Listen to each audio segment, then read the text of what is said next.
All right. Uh, I still have a couple of things to do, so I'm not going to be ignoring you if you're here. Um, but I'm a little bit behind, so just give me a moment and I'll be with you quickly. Let's see. So let's find out where.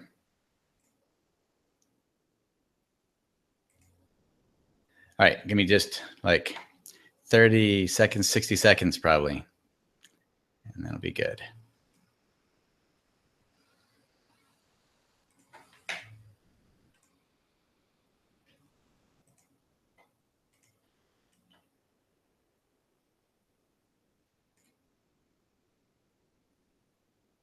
Uh-oh, I put it in the wrong spot.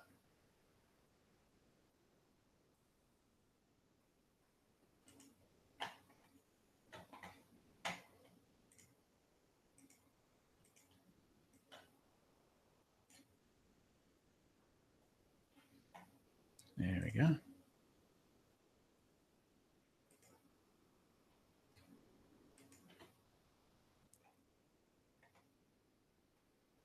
And hi, Joan.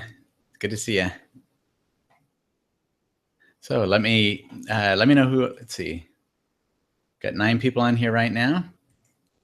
So if you want, just kind of chat in there and for a bit with each other, and we'll see who all's here while I grab the questions for today, which I haven't done yet.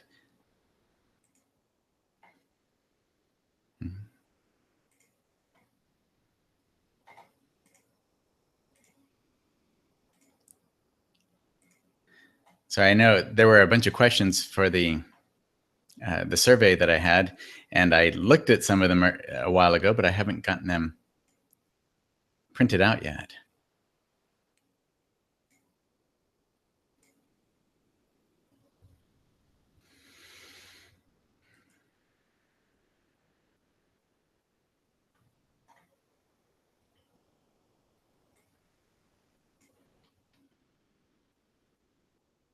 I apologize for that. I usually try to have this done, but I got distracted painting those hollyhocks and trying to finish that up, and I got behind.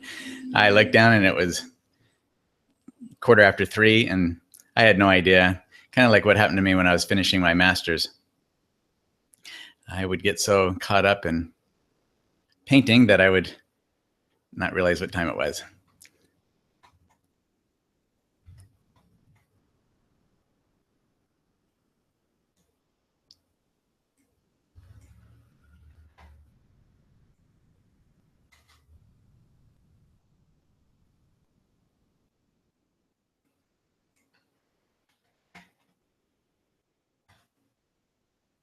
And I won't know this time who these questions are from necessarily.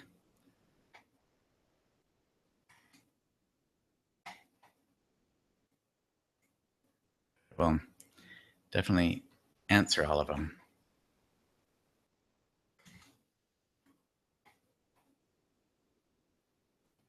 Okay, I think that's all of it. All right, great. So what time is it? 3:30. Oh, right on the dot here. Okay, so we've got Joan and Harriet, Diane. Hello, everyone. And Gloria and Karen. Super. And I have several of your paintings in the queue for critiquing.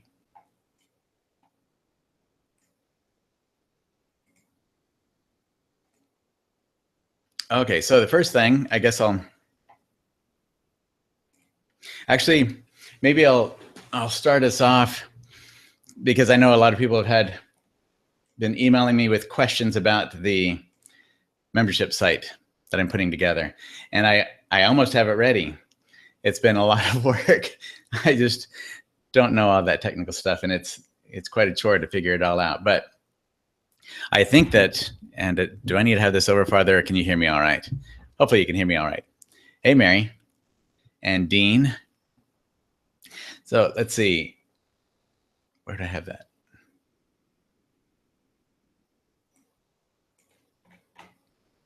Let me bring up where I have everything at. There we go.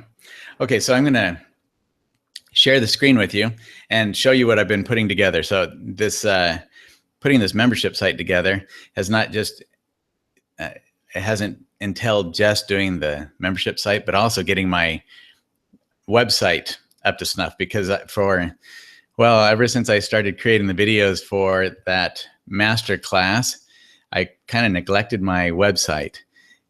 And so in order to get everything kind of cohesive, functioning the same, and all of that, I've been also at the same time doing the membership site pages and all that, getting my website in cahoots with it. So I'll show you what's going on with it, and then explain show you exactly the look of the membership site. So even though I don't have it quite ready, within a week, I should have it good to go. So let me show you that real quick. That way, those who have to go, they'll at least have those questions answered about it, and I won't have to keep going in and answering one at a time. So I'll share the screen here and let you see what I've got.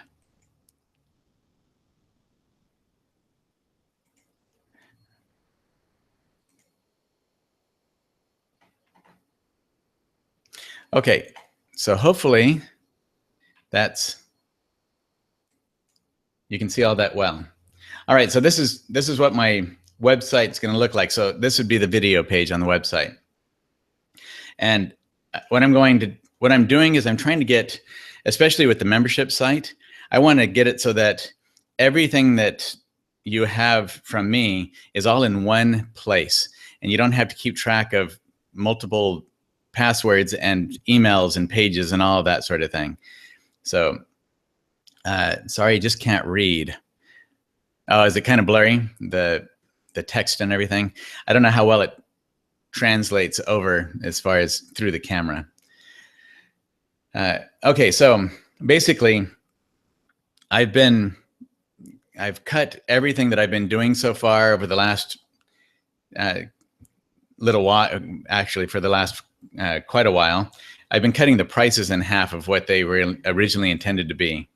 And that was so that people could see what it was all about and get a good feel for things. And being the early adopters, you get in at a much better price. So generally speaking, the price for the course is $197. The individual videos that are 4 hours long are $48. And the smaller, like the Cottonwood here, is like an hour and 10 minutes or something like that. Hour and 20 minutes, I don't remember. So those are generally $14 a piece. And the way this came about was I was getting ready to finish off. So you see the rose one here. In the master course, you saw I used parts of some of the other videos that I've been working on in order to illustrate certain principles and that sort of thing. But often, well, at least for me, well, okay, let me go back to the beginning of this rose video right here. Many of you own this already, the Sweet Summer Days Roses. And I had purchased back in 2008 or 2009, I can't remember when, but one of Scott Powers' instructional videos from the Johnny Lilladall videos. Anyway, they do excellent videos, and I've purchased Dan Gerhardt's and Scott Powers' video from there. And they were, I mean, those things are expensive, what, about $160 a piece. So I bought it mainly because at some of the shows that I've been to, I saw some of Scott's work, and I loved the way that he finished off some of his pieces, the refining part of it. And so I purchased his video because I wanted to see, because it said it was the whole thing from start to finish. We had a painting there, and I wanted to see how, just some of the techniques, some of the processes he uses to finish off his videos. Just curiosity as much. And I love to see other artists all the time. I mean, I started my first workshop, a real workshop that I went to. I think I spent $300 or something to go to a Ted Gorshner workshop back in like 1993. I went from Colorado to California to attend the workshop, and spent about $300 on the workshop. So this is quite a while ago, and they weren't any cheaper back then. But I loved it. I got to hang out for Friday and Saturday there with he and his wife and several other people, and it was just enjoyable. We did things there in his studio. So wonderful weekend. Hello. Is everything coming through all right? Yeah, you just sound like you need to drink water. Oh, do I? Oh, great. Well, thank you very much. You're welcome. That's why I need to be married to such a wonderful lady. Okay, so when I got this Scott Powers video, a beautiful painting. I mean, Scott is just very skilled at what he does. If any of you are familiar with his work, excellent artist. But the video, he gets to close to the end, and what you'd normally see in a long version of a workshop, and then suddenly he said, I'm going to finish off the rest of this in my studio. He said, what do you mean finish off the rest of it? So I waited and thought, okay, we'll see that part of it too. That part of it never came. I never got to see, actually, let me stop sharing this for a second so you can actually see me talking to you rather than just nothing there. So we get to the end of this video and he didn't show the actual final refinements of it. That was what I purchased the video for in the first place. So much of what he does as far as beginning a painting is, I've seen a lot of that. So, okay, let's see. So anyway, when I started putting this rose video together that some of you have, I thought before I ever started editing it or deciding how I was going to go about it, I tried to think about what is it that I want to see in a video. Scott Powers video, not to disparage his video at all. It's an excellent one. A lot of great information in there. So this is nothing against his video.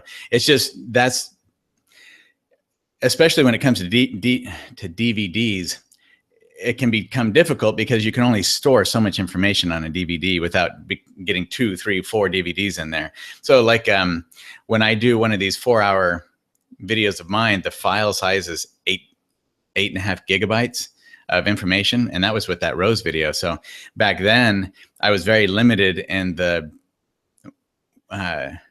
software I could use to upload it to the internet and have it accessible to people, because most, like Gumroad or some of these other things that a lot of artists use for their courses, at the time it was a 1 gigabyte file limit to upload my thing. And then there was bandwidth stuff, all these things I'd never considered or knew anything about. But I knew that I wanted to have the video from start to finish. But with a video like the roses one, I knew also that nobody was going to want to sit and watch 20 or 30 hours of painting with all these little gaps in there. So then I realized I'm going to have to edit this thing, and I didn't know what that meant either. So I started working with Premiere Pro and just kind of figured out one little bit at a time what I needed to know in order to do something to make the video look good and be presentable, so it would actually be beneficial. And that was that was a lot of work. So doing that first rose video, it took me 5 months from start to finish to get that thing done. It was my first experience with it, and the editing came out terrific, but it was a long learning curve for it. But it was basically what I was hoping to achieve. I have everything in there, except for sometimes I'll forget to turn the camera on when I'm painting or something like that. But otherwise, it's got it. You see it from the start to the finish, every brush stroke in there. And to me, that's what is necessary in order to see, because many people know how to start a painting, or many people might know how to finish something off a little bit, but all the steps in between that go, and not just for a demonstration painting, because there is a difference.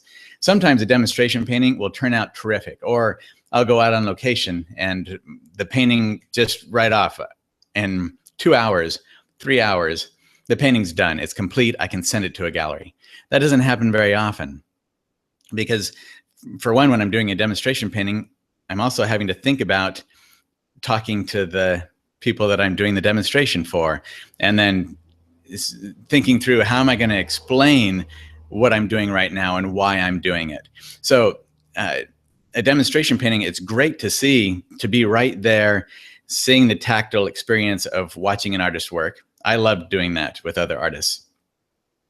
But as far as having that on video, I don't think that that's nearly as instructive as seeing what a professional artist does with their actual gallery work. And so each of these paintings that I'm making these videos of, these are the pieces that I send to the galleries and then sell. So it's start to finish, all of that, and then cutting out all of the little fluff stuff in between. That takes thousands and thousands of individual cuts, and then finding all those little spots. I have my daughters helping me once in a while. Christy helps me once in a while, and then I do some of it. So when it came time, like with these paint-togethers that we're doing, I'm videotaping these when I do it, and I wanted to have those videos available for everyone to see, but I realized that there was just no way I could do that kind of work, especially since the membership course, it's kind of a one-time, these are the videos that are on there, it's supposed to be a done deal kind of thing. And financially, I just couldn't keep adding more and more stuff to it, besides the monthly webinars that we're doing now. So that's when I started thinking, well, what can I do with these? And then I was also finishing up some of the other longer ones, like the Finding Gold in Estes Park, the Colorado River one. It's one of my most popular ones on YouTube. So I've got the editing all done. I'm just doing the voiceover for it now.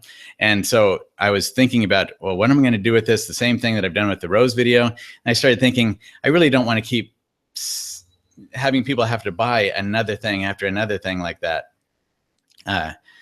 Because I want these to be a continuing, ongoing situation with some of the different subjects that I do.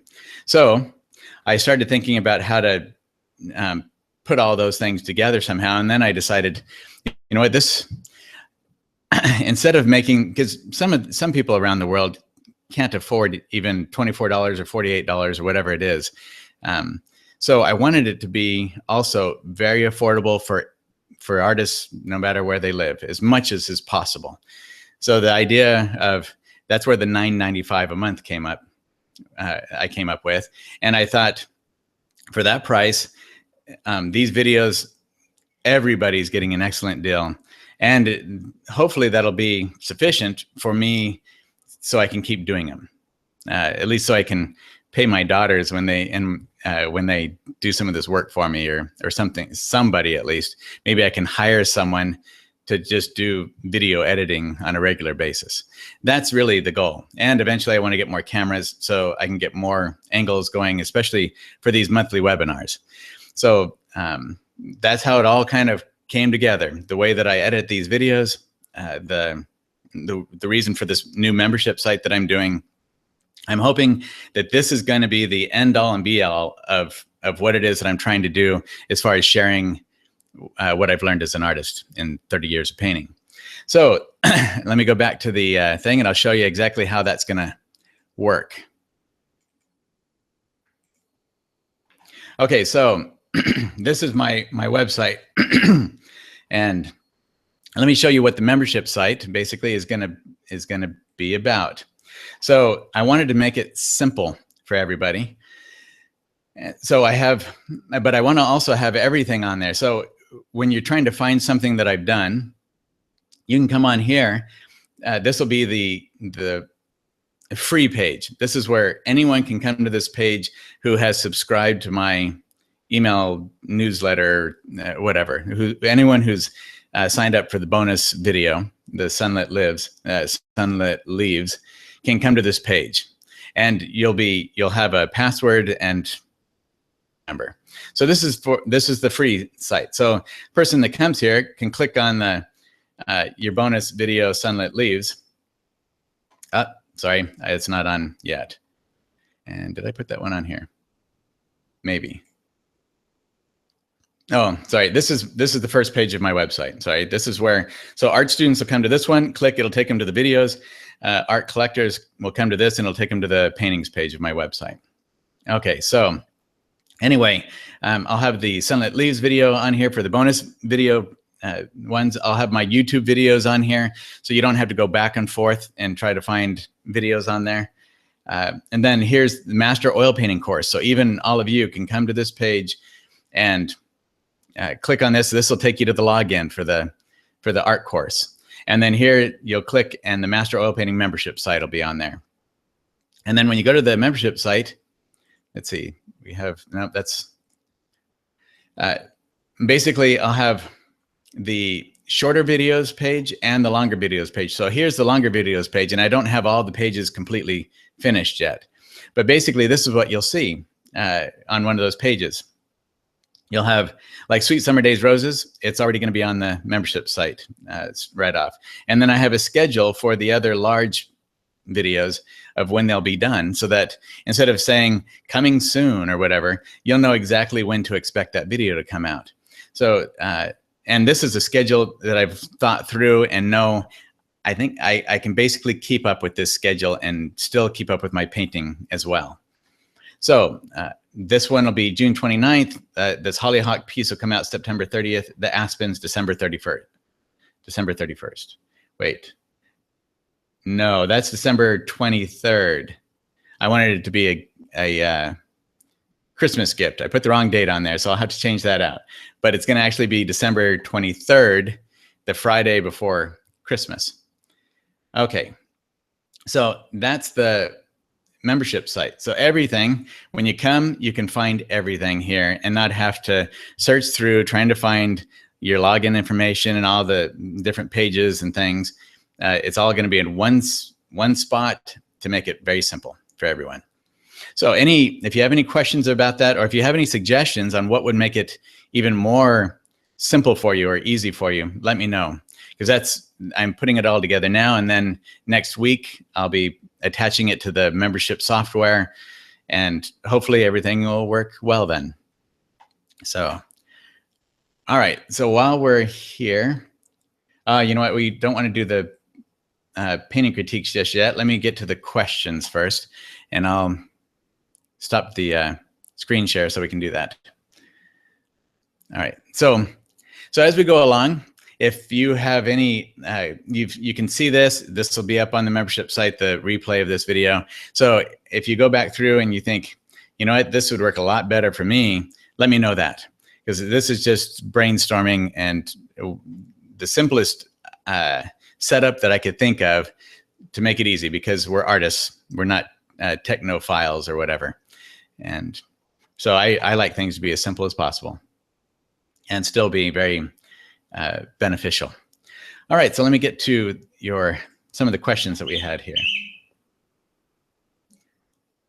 Okay, so Christy's not telling me I'm doing something wrong. That's good. Let's see. How do you keep the paint on your palette? When I don't paint every day, it develops a film on it or dries up if it's longer than a few days. I've known some artists to wrap their palette in saran wrap or put it in the freezer. Hate to waste it. I'm tempted to try to put it back in the tubes. Suggestions. I wouldn't put it back in the same tubes that it came from, because it's already started oxidizing, and it will end up oxidizing more quickly than what you have in your tubes. So keep those separate. But if you have some spare tubes, there are a lot of artists that they take all of the paint on that's left over after a painting session. Ted Gorshner was one of those. I know several artists who do. I've never liked to do that because I like to mix my grays as I go, but many artists like to start with what they call their gray. It's just their gray color. They take all the paint on the palette, mix it all together, and then they stick that into paint tubes and keep it. So it's not mixing with the paint that hasn't touched the air yet. But it when you're painting every day, then it works out pretty well. You can recycle all that paint. As far as the actual colors on so I was going to say, that's right. So even with the paint that you have left over, if it's going to be a while before you paint again, I actually let it skin over, and then that's why I get big piles of paint out there that are usually about 2 inches circumference and about an inch high, maybe half an inch high of paint. I put a lot of paint out on my palette at one time. So I don't like the freezer thing. I actually tried it back in the early 90s maybe, and I didn't like it. It came out more gummy and sticky. Now it's kind of like, I don't know. And I when I go in here to paint, I don't want to wait around for it to thaw. So I never put my paint in the freezer. I'd rather it dried up on me than to do that. But generally that skin that's on there, I can get a couple of skinning overs from it before it's not any good anymore. But that's, if I go for a week without painting, that gets kind of tough. Hey, Linda from Orlando. It's good to see you, or good to have you on here. You want to be careful with using paint that's too old, because I don't worry about it too much. I never really have, and I haven't had any adverse problems from it. But paint that gets old, part of the problem especially is that the older the paint gets, the stiffer it's going to get and the harder it is to work with. So if you're just learning how to paint and you're trying to wrestle with stiff paint, then that's a hassle. And oftentimes, for me, it's the same thing. I won't, in fact, let me move this back some. I won't use paint that's too old, just because I don't want to have to work that hard with it. I want my paint to, when I go to grab some, I want it to get on my brush quick and easy and be nice and malleable when it's on my palette. So painting is already enough of a mental drain that I don't need to go through all that too. And it looks like somebody had a request. Let me see what that is real quick. It's because otherwise I'll forget that it's there. I don't know what the request was because it's not showing me a request. All right, so I guess I won't worry too much about it then. Let's see. How does a Stay Wet palette work for oils? I use one for acrylics and it's great.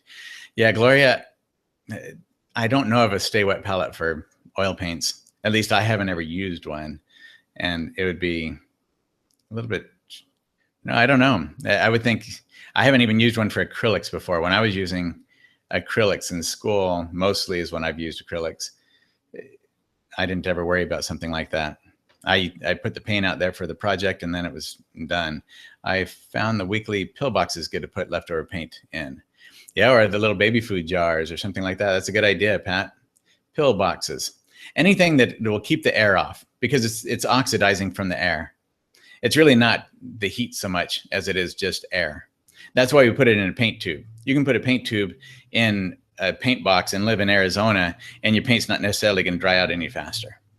So it's the air that's oxidizing the oil paints. So something like that would be my only suggestion. Otherwise, I just kind of go around the outside edge of that skin and peel it off and start using my paint again, as long as it hasn't stiffened up too much.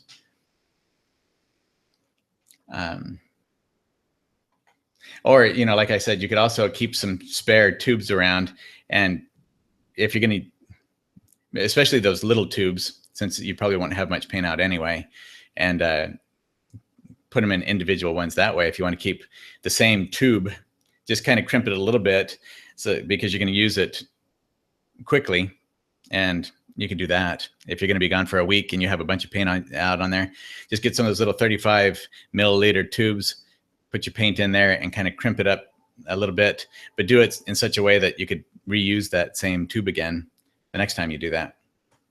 So that's always an option too. Let's see. I work mainly from photographs. I'm learning to adjust my values and arranging things to make a better composition. But what other advice could you give me regarding working from photos? Working from photos when you're first starting out is really tough. I don't recommend it. Even when I was in college, okay, so the greatest benefit I got from college overall was the academics. So learning how to draw well. And in learning how to draw well, we did not draw from photographs, generally speaking. At least we didn't start drawing from photographs until we had been drawing from life for a couple of years. And that was when I started doing the illustration classes. And then I used the photographs, only parts of it though. And I was making up compositions. So like one of the projects that I had, and I mean, I had whole semesters of just doing graphite, just doing pencil, or just doing charcoal. I had 5 years of figure drawing, and we did it from the model. Only the school that I went to, they usually wore like a swimsuit or something. So it was a church school, but the same principles applied. And I had one class where it was fashion illustration, and we would still draw from the model. And then, but in this class, we had to take that model and kind of make their neck a little bit longer and their arms and legs a little bit longer than normal, and still make it look realistic. So even in those classes, even in a class like a fashion illustration class, we still had to draw from the model, from live models. In the drawing 116 class that I had, tough class. We started out with about 30 students. By the end of the class, we were down to about 10. So it was really intense. My professor, Leon Parson, went to Art Center, Pasadena, where he was used to getting 2 to 4 hours of sleep a night. So he kind of pushed us that way too. I had a lot of overnighters when I was doing that. So learning how to draw is serious business. Learning how to paint, if you really want to get good at it, it takes a lot of effort. And so drawing or painting from photographs when you're first starting out, for your first 5 years even, it causes a lot of, get more complicated for you. Put it that way. It's actually harder to paint or draw from a photograph than it is to paint from life. It might seem like more work in the beginning because you have to set up a still life, or you have to set up the model, or you have to go out on location to paint or whatever, and you have to cart all your stuff around with you. Oh boy, that's right. You know, this last Saturday, I was at a church meeting, and in between meetings, I went out on the sidewalk near the parking lot and to eat some food before the next meeting.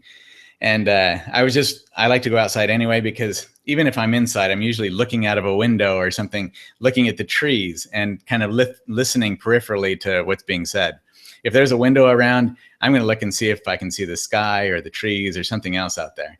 So I went outside and sat down and was eating my food and looking. There was a group of pine trees right there at the outskirts of the parking lot.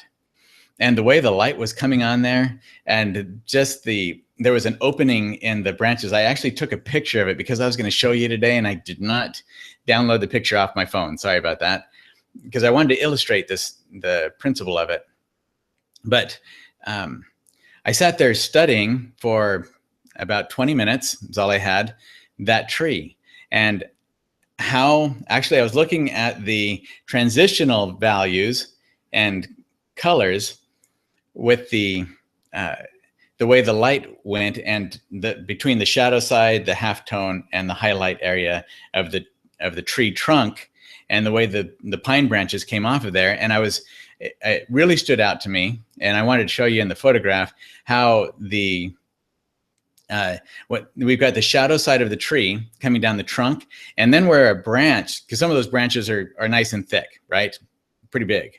The way one of those branches coming off of there, the shadow right at the base of where that branch comes off that trunk is so much darker than the shadow on the outside of the tree, where the shadow side of the tree is. And that's because you now have 2 points where much less light is getting there than where you have on an outside edge of a tree. All of those things, some of that gets lost when you're talking about a photograph, because the values get distorted in photography. Very seldom can you get a photograph to get the values and the color temperatures correctly. So unless you've done a lot from life, it's going to be harder to make that up, to make up that lost knowledge. So that's why painting from life, or that's why I say when you painting from a photograph, drawing from a photograph, actually makes it harder on you to learn than if you do it from life. So even, let's say you have health problems and you sit and you have your studio, that's about all you can do is work in your studio. Then set up a still life. Or if you can even go outside, you can't take all your painting stuff outside, but you can go outside and sit on your steps and look at anything, whether it's a building across the street or some trees nearby or the grass or anything, and look at a weed growing, a dandelion or something growing in your yard or between the cracks in the sidewalk. Whatever it takes, go outside and just sit and study what you see in front of you. And then take some notes. If you can't take all of your painting stuff with you, just write down some notes about what it is that you see, so that will start to then internalize. You'll come back to the studio with new perspective, with fresher vision and understanding of what it is that is in those objects. So like the piece today, the hollyhocks that we did, or with a lot of these, I've talked about this quite a bit, that I'll make up compositions, or I'll change things around, or I'll move something over, or take something completely out.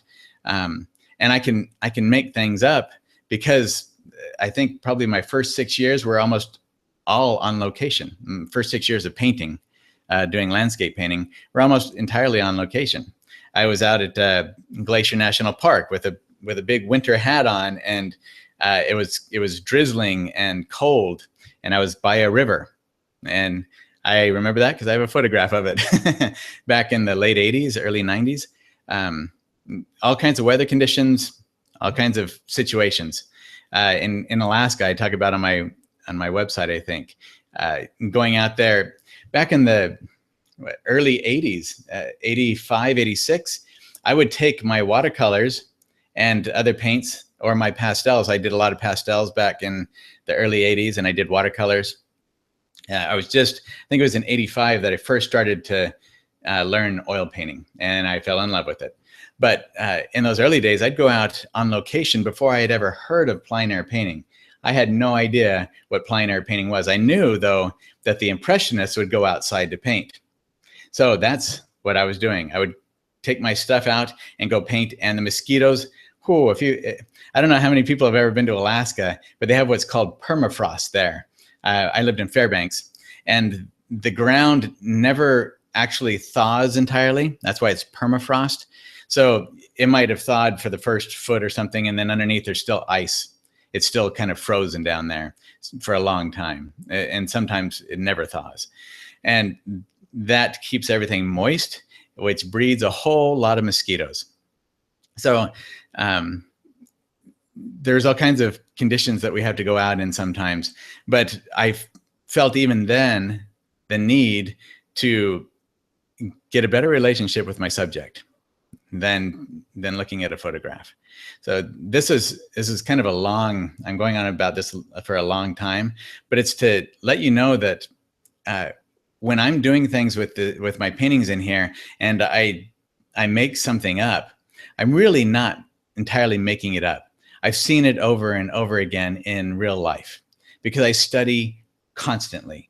Everywhere I go, if I'm driving, if I'm sitting outside, if I'm playing with my kids, I will stop and look at something and study how the light's working on it, the shadow light relationships, all of that sort of thing. So let's see, we have, oh yeah, poison ivy, all that. Oh yeah, there's some pretty terrible stuff around here.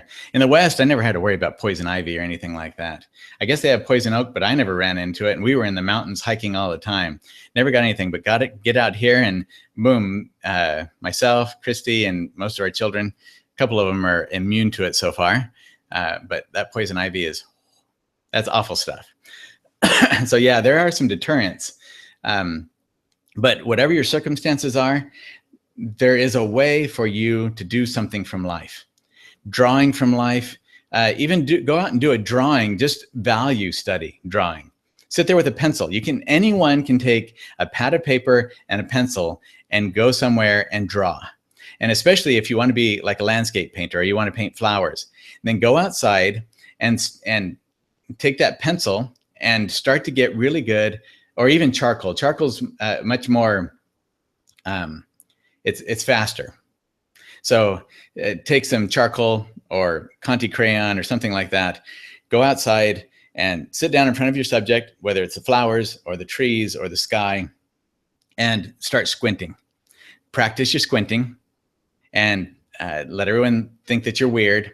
And then just concentrate on getting the values correctly. Once you learn how to recognize the true values of your subject, wow, it's gonna open up a whole new world to you if you haven't done that before. If you struggle with values, you won't for very long if you start doing that. So in between painting, do that. Just go outside and concentrate on doing that. So when I was during my master's program, I was in printmaking, and we were doing these mono prints. And so they're kind of a one-shot deal. But sometimes you might have, and it's a mono print rather than a monotype that I was doing, because I had one part in it that was like an etching, and then other parts that I was adding things in there. It was a lot of fun. The printmaking was, it was just fun. It was enjoyable. But there were a lot of people in the class. And one of mine, I decided I wanted to have a lily in there, actually, sort of like the lilies in this painting over here that you probably can't see very well. I wanted to have a lily in my print. So I had a set of markers. Actually, I think I still have those. These right here, these are great markers. Faber-Castell 24 Pitt Artist Pen Atelier box. So I took my pens outside, and the nice thing about outside the art department where I was going to school was they had a rose garden there. They had just, I don't know, 20, 30 different types of lilies growing everywhere, irises, all kinds of stuff. And it was fantastic. When I walked through the door, I was surrounded with lilies everywhere. So it was, I loved it. So I just took my pens, went outside, and sat there in front of a lily and drew that lily. Rather than grabbing a photograph and trying to do a lily that way, my first thought was to go outside. So I took my stuff out and I did this drawing, came back in, and then I put that piece in a show, and a lady bought it. It was actually one of the students in the class. And she came up to me and she said, I bought this print of yours because I saw you go outside and draw that lily, and I realized you knew how to draw. Because most of the people in the class didn't know how to draw. A lot of people want to jump right in and start using color and doing all these things, and they've never really learned how to draw properly. So all of that, there's a lot that goes into the build-up from where I started, or generally any professional artist, and where you'll see them once they're in a gallery.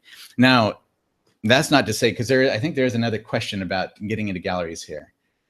Said I'll be presenting my work to a local art gallery soon. I do know that they want local compositions like rural farmlands, etc. That's what I do a lot. Any hints or suggestions would be greatly appreciated. This will be the first time ever to do this in person. Let's see, was there someone else? Oh, there we go. Have begun selling art and have questions regarding pricing, galleries, selling from my studio. So there's a couple questions here about gallery type stuff. But I would encourage every one of you, as soon as you want to start approaching galleries. So even when I was first starting, and looking back now, I can see that I really wasn't very good at the time, but once in a while I would do something that I thought was pretty good. And I started painting big very quickly. So I think in class, I started with a small one like this, maybe one of my first oil paintings that I remember. And then I just went and started doing like 30 by 40s and that sort of thing right off the bat. So I learned early on to put a whole lot of paint on my palette and use really big brushes like 10s and 12s and sometimes even bigger. So, and I started going right away to galleries. And let's see, I was actually, the first time I got into a gallery and sold it was a pastel was when I was 17. I was still in high school. I think I was a junior in high school. So when I talk about all the things that we're talking about here, as far as how good we want to get or how important it is to know how to draw and all that sort of thing, every artist, no matter what level we might think we're at or others might think we're at, every professional artist that I know still feels inadequate and feels that they have a long way to go. And some of those are people that I just think, wow, they are so good. Every one of us are in that position.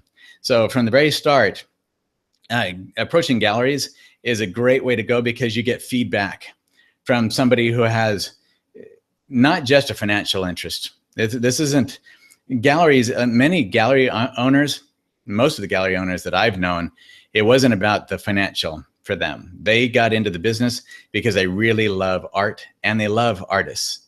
So if anything, those gallery owners are generally, if they have the time, are going to give you some good feedback because they're going to want to see you improve. And it starts to put you out there.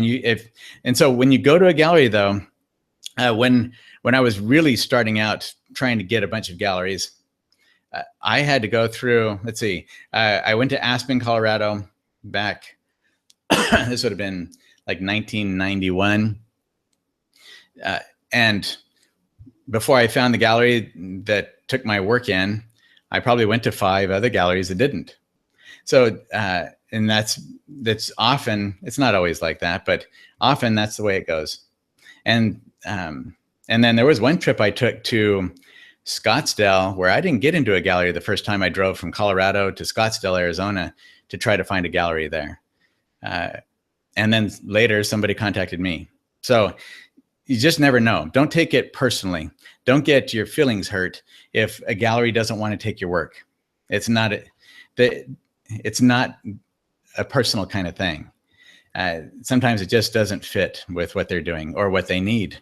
So they might have another artist that's very similar and they don't need what you have. But that is a good way to kind of gauge where you're at and where you need to go with it. So, all right. So long, short here. Let's see if we can shorten this down. Try to paint from life. Draw often, especially if you haven't had a lot of drawing experience. Get out and take a charcoal or a pencil and just draw once in a while. In between paintings, do a lot of drawing. I don't draw very much anymore because I love drawing, but there's so many paintings I want to do. And I'm such a colorist. I love color that I just don't draw like I used to. But sometimes I will grab a set of markers and go out and draw something. And then as far as, okay, so with this thing with the gallery, I do know they want local compositions, like do a lot of, any hints or suggestions would be greatly appreciated. This will be my first time. So I don't know how many of you listen to the Blog Talk Radio, the Artists Helping Artists. She interviews artists once in a while, and I was listening to, I love to hear stories about other artists. So, and just to hear where they came from and how they got there. There's a lot of similarities and a lot of representational artists today as far as their background. So I was listening to one with Ray Sexton, excellent artist. And he was oh crud, what was I looking at? Oh, he was talking about the different galleries that he's in. So a gallery in Montana, Salt Lake, Utah, where else? California doing seascapes. So he's in different galleries in very different kinds of geographical location, topography, and all that.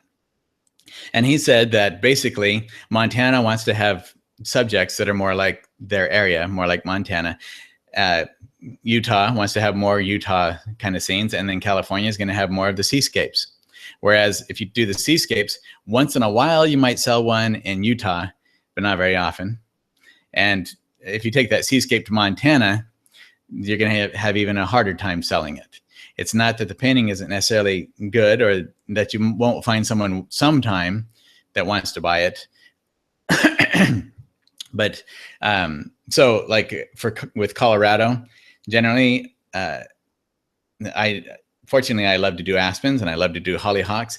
Those are both very, Colorado loves those because we grow a lot of hollyhocks there. That's where I fell in love with them. We had hollyhocks growing all around my studio, and we were surrounded with thousands of acres of aspen trees for 12 years that we were there. So the mountains, so with your local gallery, take that into consideration. It doesn't mean that you're selling out. If you're not doing something that you love, then find a gallery that is interested in the subjects that you do love to paint. You don't have to sell. You don't have to focus on your local stuff. If you just moved somewhere and you're much more familiar, let's say you just moved from California to Indiana, and you're much more familiar with seascapes than you are with what's in the Midwest, or what is this? Yeah, I guess this is Midwest. Then it would make sense for you to keep doing some seascapes. But then you're going to want to have a gallery probably in California or out on the East Coast or something like that. But if you want to start doing, if you're going to deal with the local gallery, if you put work in there that really doesn't have much to do with, let's say I was Indiana and I do it locally. If I put a bunch of seascapes in there, I might sell one once in a while, but I probably won't sell nearly as many as if I do barns or rural settings or something like that. That's just the nature of the business that way. Okay, let's see. Yeah, but I did do, Pat, I did a cornfield, a small cornfield, and I sent it to Colorado and they sold it. So sometimes things do fit in idiosyncratic locations. Let's see. Marge Kinney, she's in California. I don't know Marge Kinney. I'll have to look her up. Let's see. All right.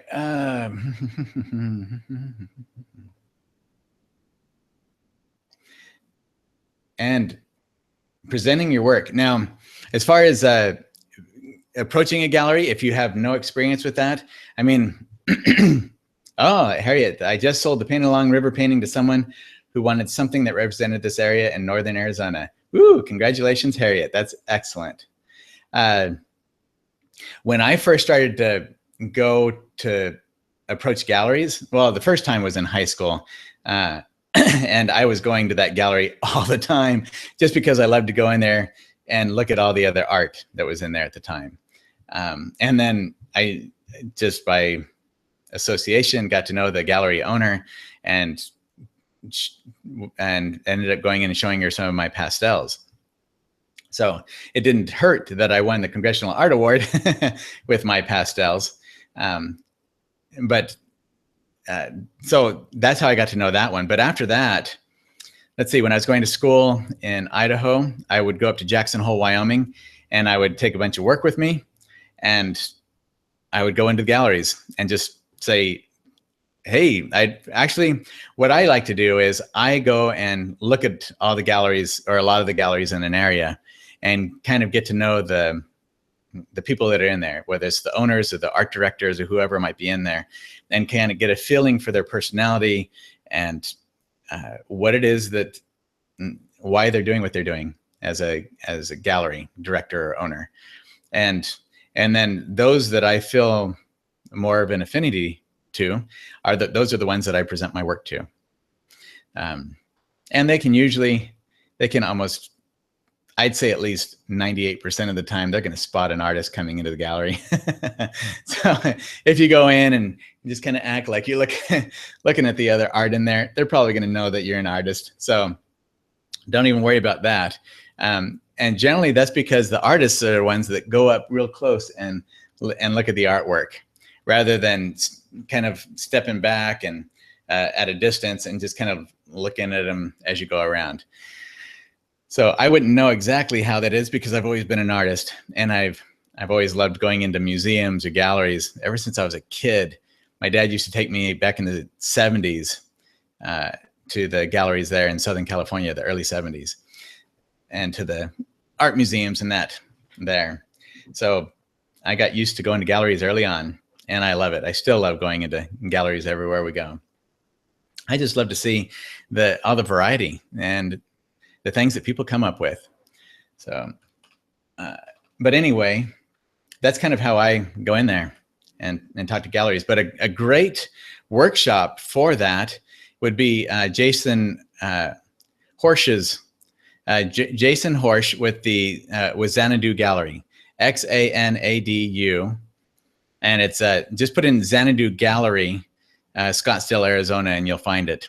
And he has a book, Starving to Successful, and he does a workshop once, and he goes periodically. He goes around the country doing these. It's not very expensive, like $50 or $75 or something like that, I think. And he came to Indianapolis back 10 years ago. I don't even know. It's been a while. No, not 10 years ago. 8 years ago, maybe. But a while ago, he came to Indianapolis. So I went down there to take his workshop. But that's an excellent one. He's a gallery owner. His dad is an artist. And he went the other direction with it. Knows what he's doing when it comes to sales and has a very successful gallery. So he has, taking his course, if you want to learn how to approach galleries, he's really good. And he does a lot of videos for YouTube and all that for his blog. He's been doing it for years, and free videos, free webinars, kind of like what we're doing here today. He and Barney Davy. Barney Davy is also another great resource. So look them up if you're interested in how to market your work, how to approach galleries and what that entails. It's got a great program. Let's see. So beginner tips to learn and enhance oil paintings all by yourself. All right. Buy as many books and take as many courses, like the videos and especially live workshops as you can. I haven't been able to do any live workshops for a little while, but once I'm done with all of this, that's one of my goals, is start doing some live workshops again, because I love the personal interaction with other artists. I've done the same thing. I buy videos, I buy books. I study other artists' work I have actually, let me, I'll show you what I have. I'll bring it up here and lickety split.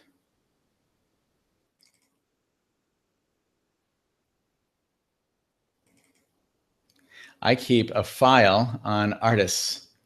I have, back in the 80s and 90s, it would have been the art magazines, everything that I could get. Southwest Art, Art of the West, Wildlife Art. I'm forgetting what all the magazines are. I don't look at them as much anymore, but I certainly have in the past. Okay, so I'm going to share my screen real quick and show you what we've got here. Okay, so here's my artist miscellaneous paintings. So you can see all the different artists. These are, hopefully you can see that all right. Let's see. These are the different artists that I've seen at least one of their paintings and thought, that's really good. And so this is all what I see on the internet. And I've been doing this since the internet started and there were artist paintings on the internet. Back in the 80s and 90s, I would cut out pictures. I remember being in a class back in 1989, and seeing the cover of Southwest Art magazine, and it had one of Richard Schmid's paintings on there of Nancy. She was in a white dress. I can still picture it in my mind completely clearly right now, of this painting, and seeing the, so anyway, those are the artists that I have collected as far as some of their work where I see it on the internet. I will copy it and put it into a folder. But this painting by Richard Schmid, it was when I was taking a painting class with Arlo Coles, who was just, I loved watching him paint. He was so masterful, and the way he was so fluid in his movements. And he was, let's see, I was there, he would have been about 65 years old at the time, maybe 70. And he had been painting forever. He was good friends of Sergei Bongart, who was a Russian impressionist, very popular workshop instructor back in the 80s, but he died young, like at 55 or something. So, but just watching him paint, it was so amazing. But I remember during one of his classes, I just picked up this magazine and brought it to class, and I was looking through it, but seeing the cover on there, that was what first enamored me with Richard Schmid. Seeing the kind of color that he had in there, I just thought, wow, that is awesome. It's so beautiful. But that was my first experience of seeing Richard Schmid's work. And it was kind of in tandem. I also went up to Jackson Hole. They had just started the Arts for the Parks competition. I got to go up there and see the first year, and Richard won that. It was at the time $100,000 first prize for that competition, and he was the one that won that. So, but I mean, as you can see from that folder, there are more artists than I can name that I like something about their work. And so even with Richard's work, sometimes he's got some paintings that I don't like. I haven't seen an artist yet where I like everything they do, including myself. But there are so many artists that do something in their work that is just magical. And that's what I'm looking for when I'm studying these other artists. So whether it's books like right here on my desk, which you cannot see, but I'll show you what I've got here.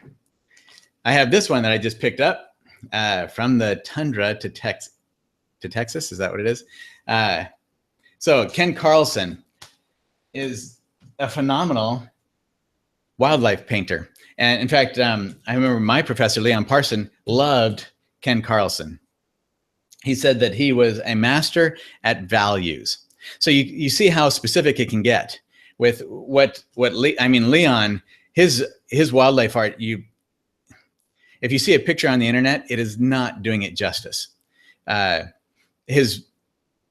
Because these paintings that he does, that he reduces into print form, they're massive. A lot of them, 40 by 50 inches or that sort of thing. And they're just phenomenal. He's so good, so good. And I got to actually learn from this fellow. That was just, I still count that as one of the great privileges I've had in my life. But he recognized in Ken Carlson the excellence of his value work. So with other artists, sometimes it's just that you'll see something like they do their values really well. They really understand color.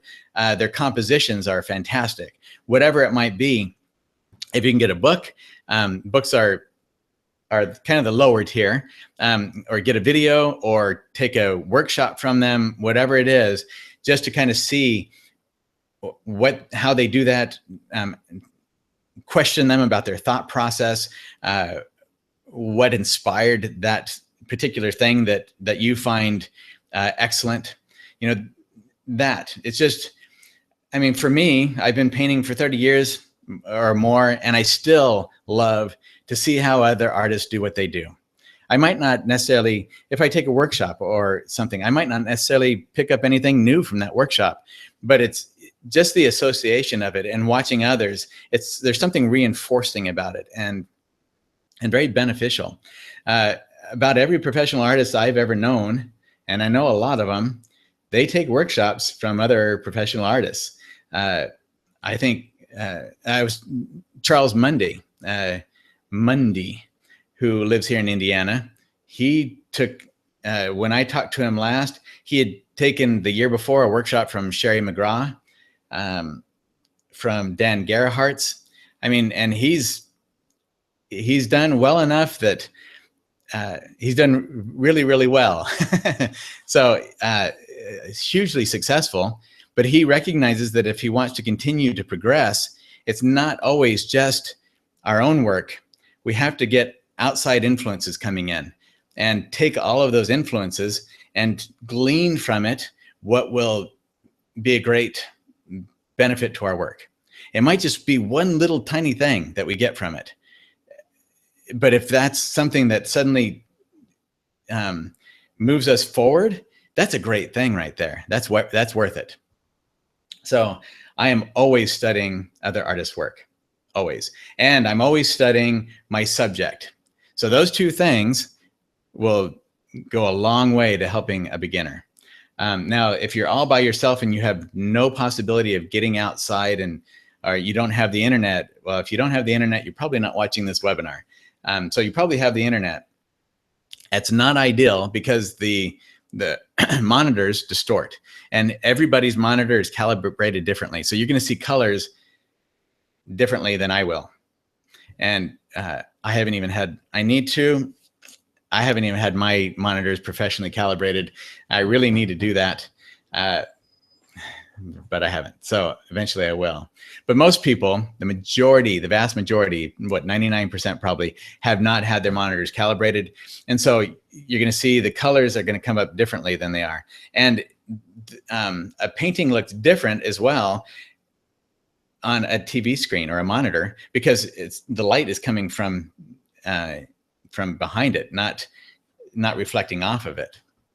It's the light that's actually creating those colors.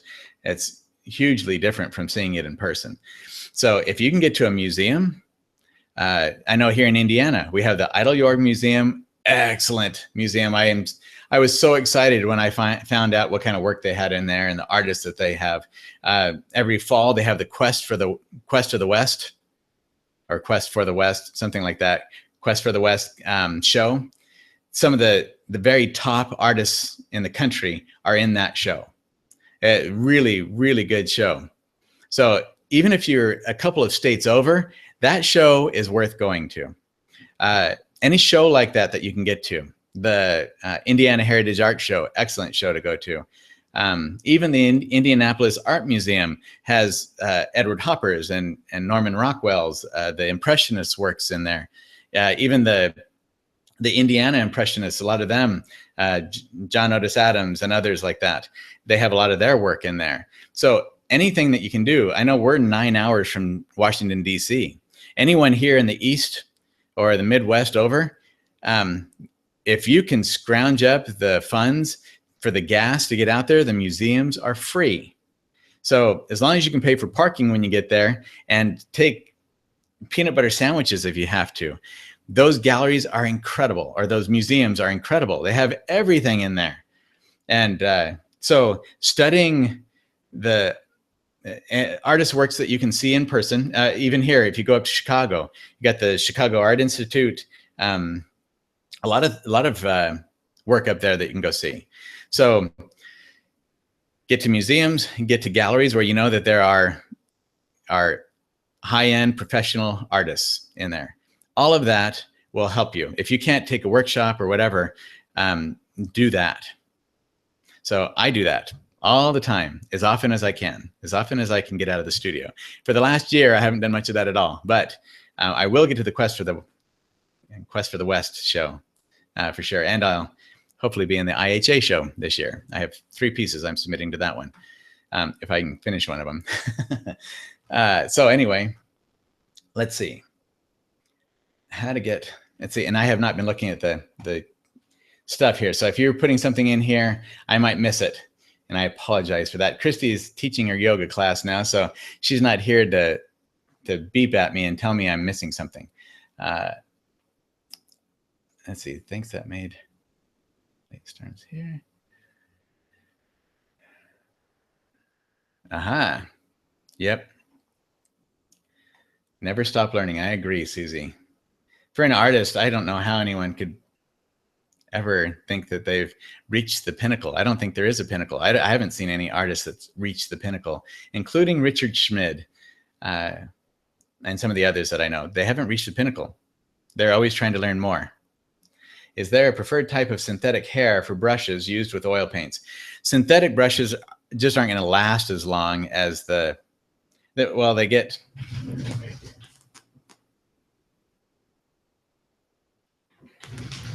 Okay, so here's the difference. If you can see, and it's in some of the videos that I did, right there, I've got hairs that are starting to punch their way out. They've gotten rebellious and they're leaving the nest in a very rude way. So unfortunately, that brush isn't going to last me much longer. In fact, I need to get new brushes. It's time. But this one here is about 6 years old. Yeah, it is about six or 7 years old. That's lasted a long time for a synthetic hair brush. So this is that Utrecht, and I go through in the videos and the master course, I talk about all the different brushes that I use and where to get them. So this is in that video on brushes. This is the bristle brush, hog bristle, and you can see that this one has maintained it doesn't have those popping out of it, and it's the same age. I got these at the same time. So they're both 6 years old, and this one's sharp as a razor right there. That's really what you want. That's what is ideal, having that nice, where you can continue to get that nice sharp edge to it. This is not ideal, but I can still use it for certain foliage effects and that sort of thing. I kind of know where I can use it and where I can't. If I'm doing architecture or something that takes some sharp lines, I will not want to use this brush. But these brushes overall are excellent. They have a really nice spring to them. I don't know how to describe what that's all about when I say that's a really nice spring. But when anyone who paints enough will know basically what I'm talking about. They work excellent. So very nice to paint with. They just aren't going to last as long. So as far as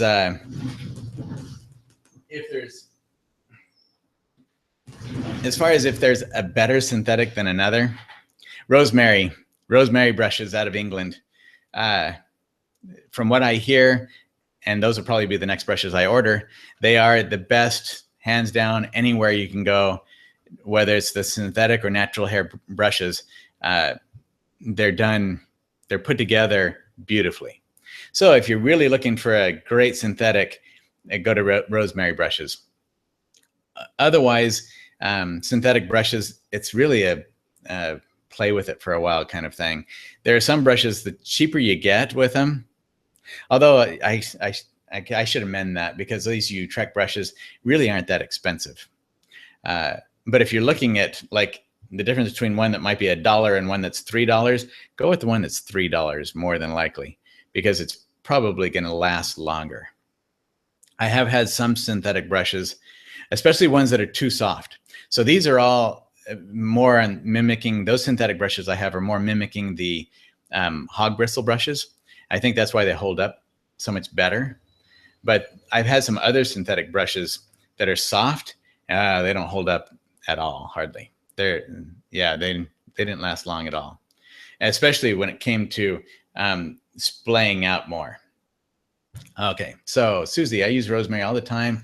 No more expensive than others. I like her bristle synthetic mix better than all bristle. All right, that's good. That's great to know. Thanks, Susie. Kansas City Art Institute art is great here, but have not found any local workshops. Yeah, that is tough, Pat. That's like me when I lived in Colorado and went out to California for Ted's workshop. Can you cut off those bristles that stick out? I really like that Utrecht brush. I have done that for a little while. It depends. Generally, as long as you're not worried about it being a smooth stroke, you'll be all right. So you can get away with that for a little while, but once it starts doing that, most of them will start to do that fairly quickly after that. I have begun selling and have questions regarding pricing galleries, selling from my studio. You know, pricing, that's that kind of, especially if you're talking about your first gallery, it kind of depends on where that gallery's at. That, to a great extent, that's going to dictate to the price of your paintings. So for me, I had been selling consistently. I mean, like, I wasn't making a living from selling my paintings while I was in college, but I sold enough that it turned out really nice. So like when Christy and I, our first year of marriage, I got into a couple of galleries, but I was doing school full time. So I really wasn't looking to provide for a gallery full on, but I had some paintings that I thought they would be interested in. So there was this one called the Hole in the Wall Gallery in Ennis, Montana. It's closed now, but at the time it was excellent. It had Scott Christensen,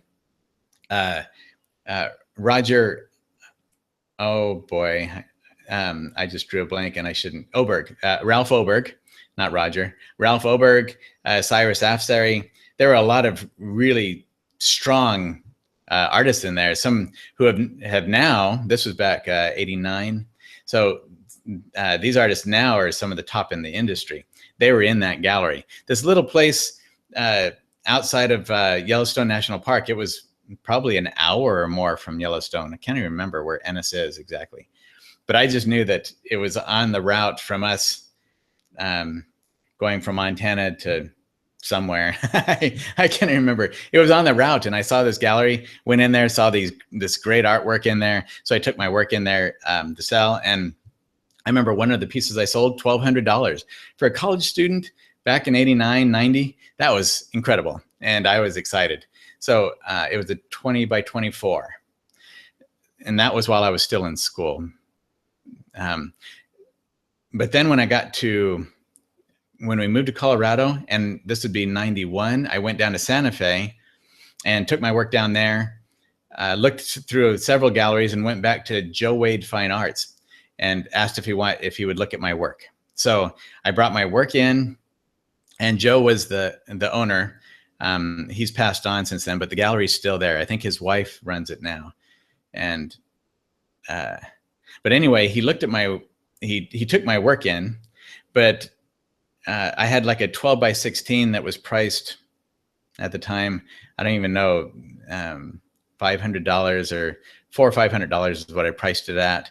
And he said, well, the first thing we're going to have to do is double your prices. And I said, oh, no, if you sell it at that price, that's good for me. That would work out great because I can do these fast. And he said, it's not about that. It's psychology. He said, people will wonder what's wrong with your work. So I still have a hard time with that. I tend to underprice things rather than going the other direction with it. So I'm probably not the best one to talk about when it comes to pricing. I just don't like the idea of, I don't know. I like the idea of a reasonable price for things. It's what I try to do with my videos and everything else. But I think Jason Horsch talks about that a lot. And really, it depends on the type of work you do, the gallery that you're in, the kind of gallery that you're in. If it's landscape in a more high-end type of gallery, then your price is going to have to reflect that. Because if you're too much lower than everyone else in that gallery, you're going to be in that kind of a situation. Now, sometimes you can get away with it when you're an emerging artist, but it is complicated. There's nothing simple about pricing. There's just a lot of different things that go into that. So you'll want to talk to the gallery owner and pray about it. It's the best thing. And remember, I mean, the mantra in the art world is you can always go up. You don't want to come back down. So that can get complicated as well, especially when a whole economy collapses like it did in 2008 and 70% of galleries around the country closed down. That gets really complicated. So let's see, did I cover it all? Selling from my studio. You know, all of that stuff is very valid as far as like selling from the studio. And I have periodically, but I'm not, I don't sell from I don't actually try to sell from my studio very often. I've had people come to my studio to purchase works who have met me and have seen my work and wanted to come here to buy it. But overall, I've sold my work through galleries almost exclusively. Just once in a while, I'll get a commission or something from somebody else, but I don't actively seek out that sort of thing as far as selling outside of galleries go.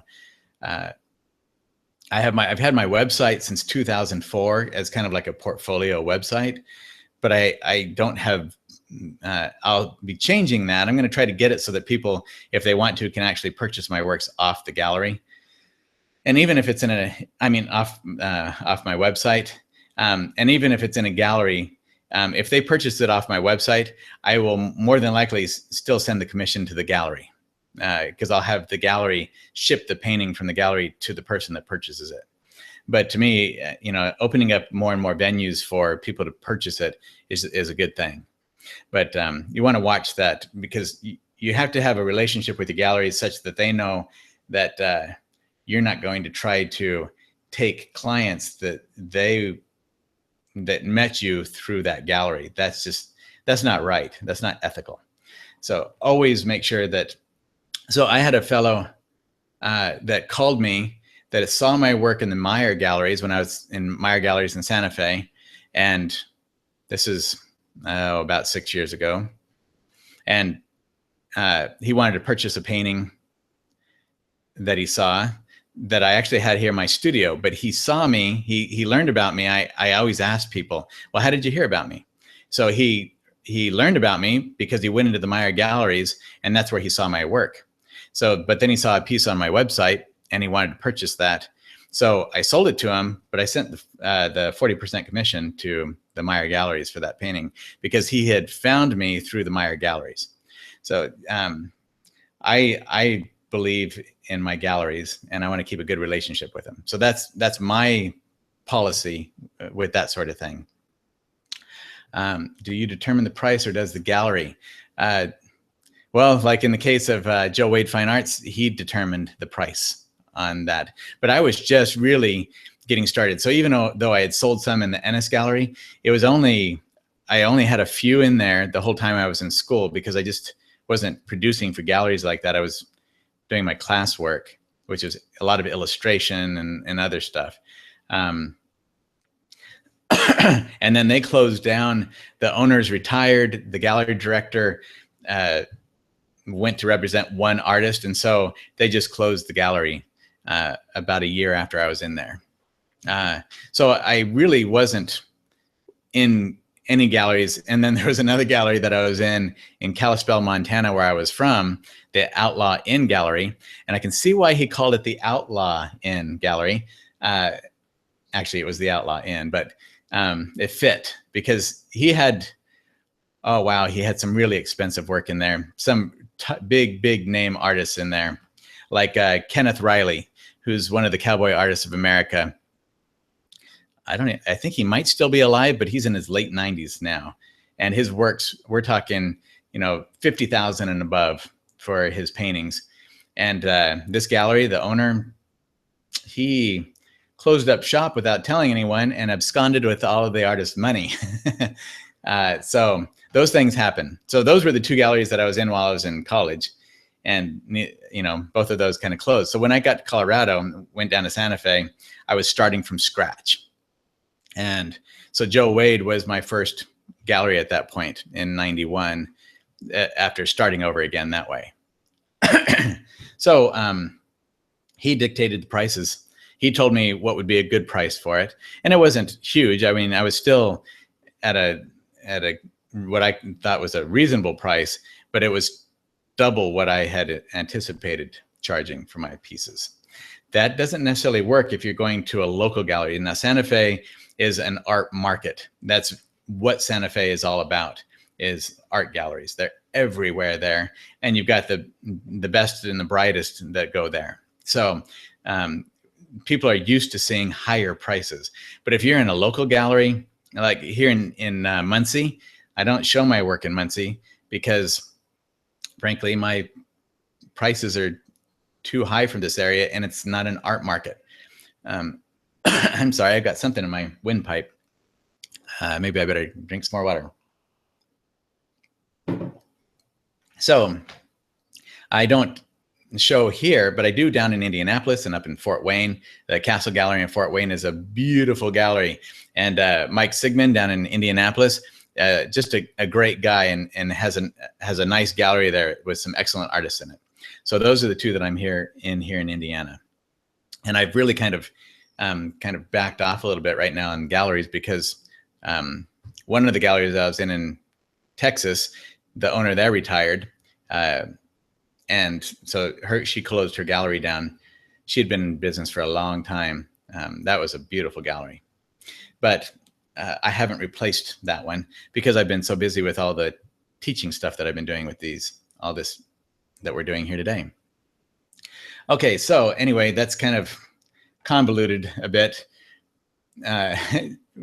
Just to tell you the simple answer of there are so many variables involved in that it's not a pat answer when it comes to pricing. But a lot of artists, a lot of professional artists, they usually like to increase their prices about 5% a year. It depends on the artist, but that's kind of a general guideline that a lot of artists will follow. It's about 5% a year, but it depends on the economy. If everything's kind of slow, they might not necessarily do a price increase that year. But most of the artists that are really collected, like the cowboy artists or some of the real high tier artists who are involved in the auction side of things, like the Coeur d'Alene art auction or the Prix de West or something like that. Those kinds of they're more the investment high-end artists. Their prices are generally rising consistently, and some of those are dictated as well by the auction houses. So like Howard Terpning, he was getting a whole lot more because he was selling mostly through the auctions than he was doing when he was in the galleries. And that kind of helped his prices to go up significantly in a short time. When you sell a painting at auction for $1.5 million, it helps to raise your prices after that. Okay, so that's enough for the questions. Let's get, oh my goodness, I went on for an hour and a half with all that stuff, sorry. So we might not get to as many of the painting critiques here as I had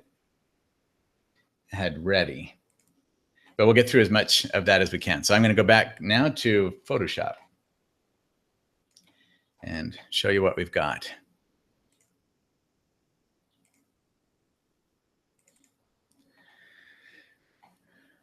Present to everyone. All right, there we go. Can everyone see that all right? Is that coming through nicely? All right, so here's what I just did for the Hollyhock one. And a lot of you did more close-ups and that sort of thing, or got the whole scene in there. And for me, I wanted to do, especially since I'm videotaping these to put on the membership site, I wanted to do something that would show you how to focus quickly. Okay, so I spent about an hour and a half on this piece, and I wanted to do it fast. And I also wanted to do it fast so that when you see it in the video, you can see how to hone in on some key things right away, especially with a small piece like this. So this again is a 6x8 or an 8x6, however you want to say that. And some of the key elements that I wanted to get were just the movement of those hollyhocks, the way that they go around. Now this one isn't necessarily as successful as some of my other hollyhock pieces. Let's see. Oh, Pat has to leave because they have tornado warnings. Okay.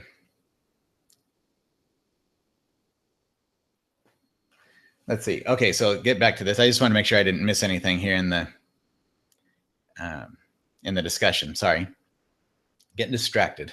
Okay, so I wanted to do some things kind of very quickly and focus on key elements. So in this one, with hollyhocks, what I love about hollyhocks is the dustiness of that dusty blue and green color of the leaves. And I also wanted to show how the difference between where the sun is hitting and where they're in shade, and how to differentiate that with color temperature. Okay, so in the shade here, we've got much more of the cool blue colors. And then as we come out into here, we get those brighter, warmer, sun-drenched leaves in there. And you notice that, and so in the video, I start with this color down here in the shade right there. That was what I started with for all these leaves, or for most of them.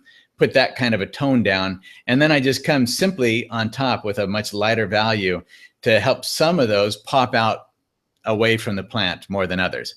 So that way it helps to get those to push back in there. And then of course, I would come in with some of these real darks. And so some of the questions, one of the questions I had was how to get light. Oh yeah, I did cover that. So how to get more light infused into the paintings. And this is how, right there. So this light appears much lighter because of that dark that's right down below it. Same thing all the way through here. I have a light right here. If I just had that light on something light like over in this area, it wouldn't stand out as much. But I go and I put a dark right near it so that the edge of it, that helps to pop that edge away.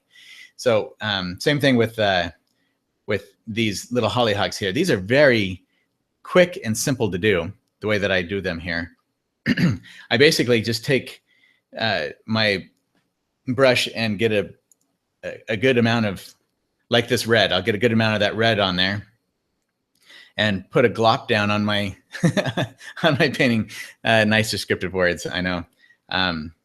And then take just a little dab, dot of a real bright color for that stamen in there. And then I'll take a small brush and just put a little touch of a darker color right next to it. And that right there creates that three-dimensional effect of it. So same thing right here, that to make that leaf feel like it's bending over, like there's a petal up here, not leaf, a petal on that flower that's kind of to make the flower feel like it's kind of drooping down a little bit and facing the ground, and there's a petal up here. I just take a little darker value, a much darker value than the original touch of paint that I put on there, and just barely touch it, not all the way from the edge. I leave a little bit of a sliver of an edge there, and then I have a petal that's bending itself over. That's, I mean, right here, I brightened up this a little bit out on the outside edge, put a dark petal right there, and all of that took maybe 30 seconds to do that whole hollyhock flower right there. And if it doesn't work the first time, I wipe it off. So this row of hollyhocks right here, it used to be over about right here, and Christy came in and said, you have 3 right next to each other that are all the same. And I thought, oh man, that's really a bummer.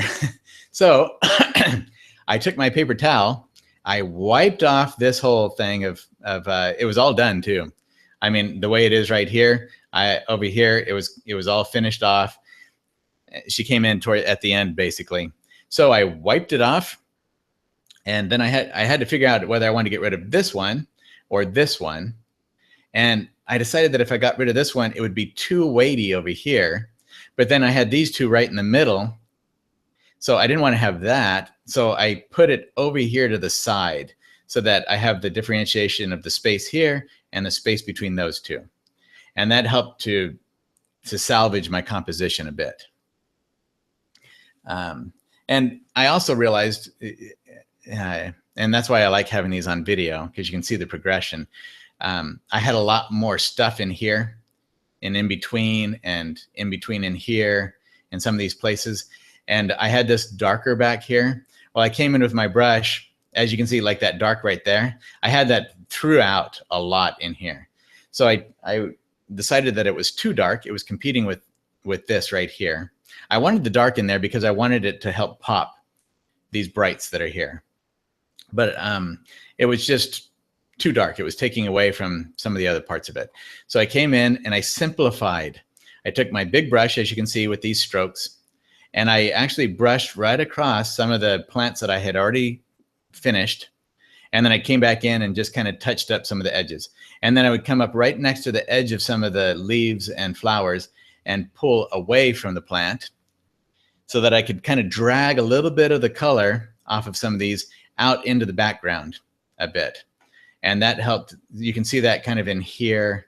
Some of these areas, this actually was more opaque, thicker paint, and I brushed a lot of that paint off of there as I came in. So I had to simplify the background so that these would not be detracted from.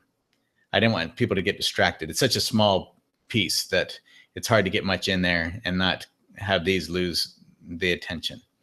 So those are some of the key things that I wanted to focus on in doing this, knowing that it was going to go on video so that you could learn something from it. And I'll describe that when I do the voiceover for it. So basically, that's what I looked for in this painting when I saw those pictures of the hollyhocks. Is what is it about it that I really want to focus on with this painting?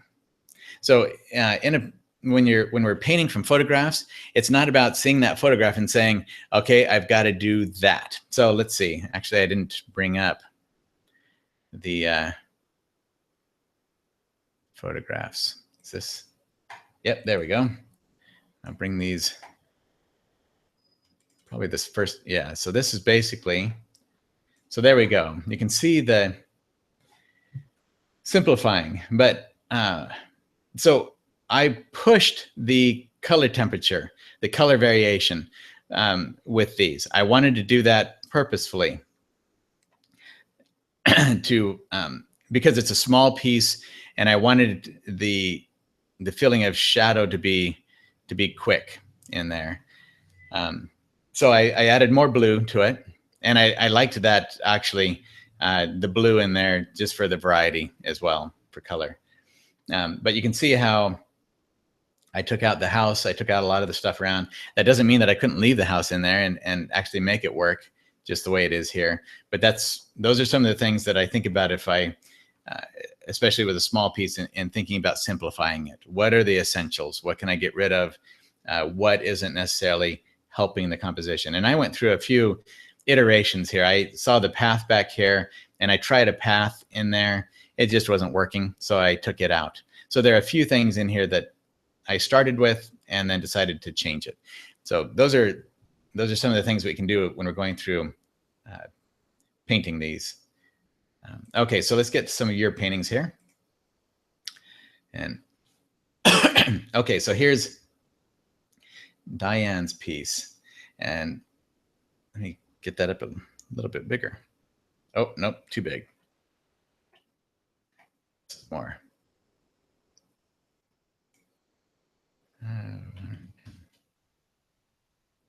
Okay, anyway, we better go quickly. Let's see. Okay, so first off, okay, what is that called? The disclaimer here when we start, because some of you might be new to this. In every painting that I see, there's something wonderful about it. So in these critiques, especially since we're very limited on time, I won't necessarily talk about all the wonderful things in it. I'm going to try to hone in right away on the things that I can help you with that might strengthen your painting. And just because I think something might strengthen your painting, it might also not. It might make it do something detrimental to it. So it's just sometimes I'm just masterminding, but I'm going to try to pinpoint quickly a couple of things. I won't be able to talk about very many, especially today, but I'm going to try to pinpoint a couple of things in your pieces that will help to strengthen them. So if I don't focus on the nice things in there, it's not because there's nothing nice in it. Trust me, there always is. And in this piece and in all of them that I've seen, they all have some great stuff in there. All right, so there's my disclaimer for the day. All right, so Diane, right off, if you notice right here, you've got this like a border of dark going around your piece that really isolates that. So one of the things that I like to do is break up. So like here, I didn't do it on both sides the same way, but I might carry something off of a side, or I have some grasses coming up to kind of break up the space, actually not to break up, but to integrate, to harmonize the different spaces. So in looking at your piece here, I see these bright leaves right here that indicate that light's coming down on here, but I'm not sure why you have shadow going all the way around. And that's part of what I was thinking about when I did this, was how can I instruct most quickly in shadows? Okay, so like here's a shadow, and underneath the leaves here there's shadow work. And let's see, where's that? I'm gonna have to keep that where I can get to it more quickly. Sorry, let me just grab that photo right here. Oh, let me get back to your painting.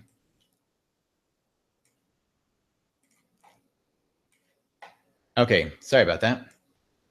So yeah, we have shadow all the way around it, but that's because there's a big old tree over here that's creating that shadow. So we have to let the viewer know that there's a reason for it. And right now, this just looks like maybe it was mulch or something like that going around there, but it's not. It's distracting from the overall piece.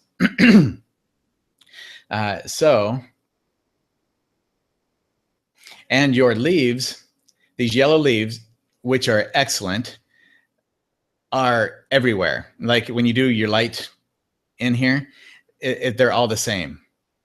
So changing that up. And one of the ways to do that is to come in with a mid-value color, like this leaf right here, a mid-value, and then take that mid-value and just add a little bit of light. Let's say that this leaf was over here. You might just take that leaf and add some of that bright color right there to the edge, like just to the edge out here, and then leave the rest of it mid-value. And that gives you, first of all, it starts to form more of a three-dimensional feeling to some of those. And it gives you more of a variety. And then take some of these leaves and the color that's in here, this blue-green color, if you notice, if you look at these, like this one, it's definitely a different color. Even though it's very much in shade, it's very different from the shade that's created because underneath that leaf. But then this blue color in the value is much different from this one. And this color is much different from up here. So you see how there's kind of a step progression from one to another as we go up. So that's kind of what I focused on. Was I liked that the light was up here towards the top and that we had a lot of shade down towards the bottom. But yours, whether it's the mid-value ones or the light value ones, your mid-value ones are all about the same color and value, and your light value ones are all about the same color and value as each other. So changing that up, getting some variety. So let's say, actually, I'll do this real quick. I'm gonna have to move this over because it's gonna get rid of it.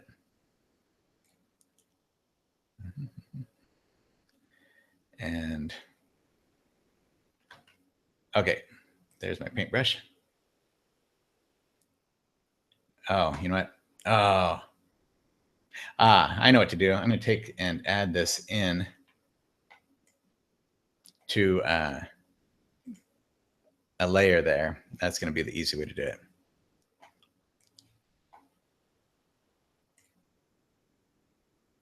It didn't. I put it on top of that one. 1 second here.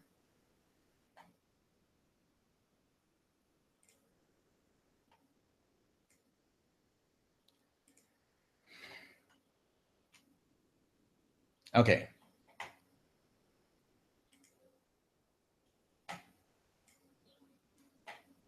Well, I have to undo that. It did. Oh, okay. It did its own. Okay. It started a whole new thing rather than putting it on yours. So now I've got to grab it and move it over onto yours.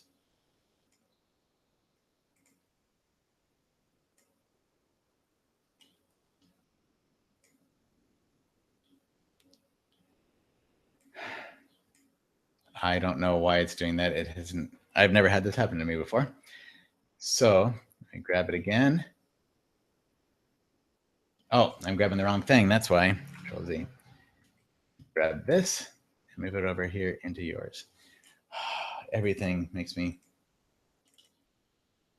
slow. There we go. Now, oh, okay, right there, and we'll put this right in there.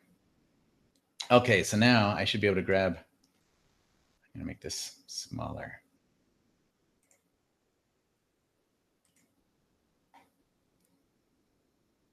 Right, 16.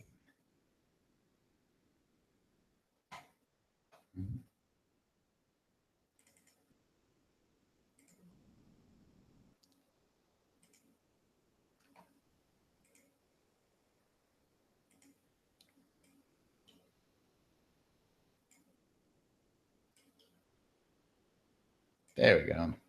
Now we're getting there. And this one, I need to reduce down.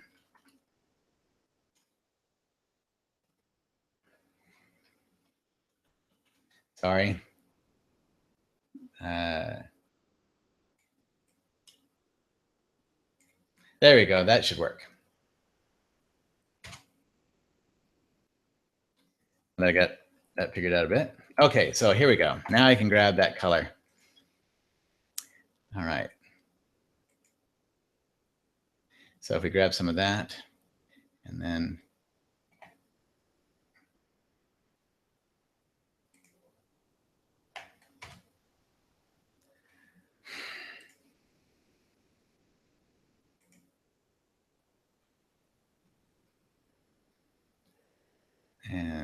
okay, so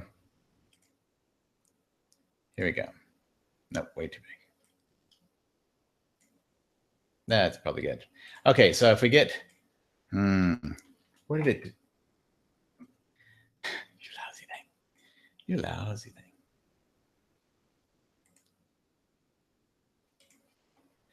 Okay, now we should do it. And I'm going to reduce opacity here.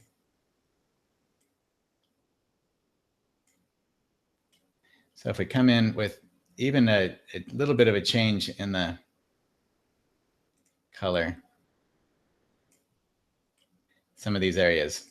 So especially when we start to go into like from this edge to this edge, it's about the same, right? So same value, same color. If you want to make it so that it feels like the leaf is going in towards, so like this back part, let's say we want it to feel like it's going in towards the back of the plant. You can take that and then increase the darkness. The farther in it goes, the darker it gets. And then as it comes out, it starts to get lighter. And the color changes. And you can do that by starting with a darker color here and then get a lighter color on your brush and just kind of at the very edge right here, push in. Just kind of touch your brush to the edge of that leaf and then gently lift your brush quickly as you go back a little bit. And then if you get too much in there, you can kind of take the dark color and come back over it. Just grab a clean brush, wipe your brush off, just kind of put your brush back here on this color in the leaf because it's still wet, and just kind of gently pull it back over some of the light color that you have on there. And that's how I manipulate them. So, and then if I really want to push a leaf back in there, I do the same thing again. So I'll come back in with the dark color back underneath here and help to push that back. So same thing on this edge is a lot darker on that right there than the outside edge right here. And then so bring in some of these other colors into other areas of the painting. And that's not getting on there very fast at all. Just change up the color, the value, get a variety of those colors in there and values going around throughout it. And then, okay, so the shadow, I would take some of your plant leaves and other things like this right here, where you have a leaf that's sticking off the outside away from the rest of them. This leaf down here that comes out away from the others. The way that you can tell that leaf is there, what makes it stand out is the shadow that's right underneath it right there, the light on top right there, that's out on this outside edge, and then the value gets darker as it goes back. And then you have this leaf that's even brighter right there. So it's light and dark. That's what's creating that three-dimensional feeling, is light and dark. And even when you see these light colors, this is much brighter. And remember too, that this photograph, a lot of those light colors, you're not getting all the variation of value in there because the camera did not capture it. So it's not just one solid color of light on that whole leaf. There's going to be variety in there. You have to know that from going out on location and looking at it. So knowing that, then we want to vary up those things. All right. So the rest, and actually the background here, I think your sky right there is working really well. This is not obtrusive. It's not taking away really from this. What you can do is just kind of punch some of these with some much brighter value.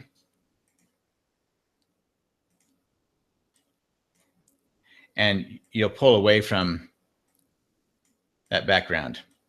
If you just kind of touch some of those with a little bit brighter value back in here, you can really help that to pull away from your background back there. And not the way that I'm doing it, but that just kind of gives you an idea right there. And then you can also, conversely, you can get a much darker value. Oops.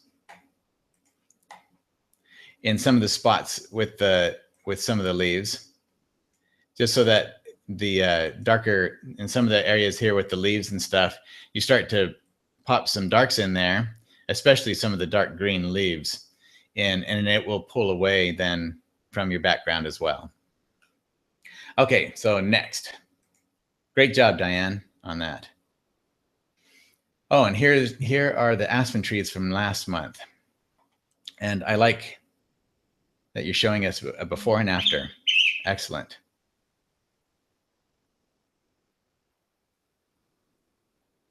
Yeah, I like what you did here, especially with the pine tree.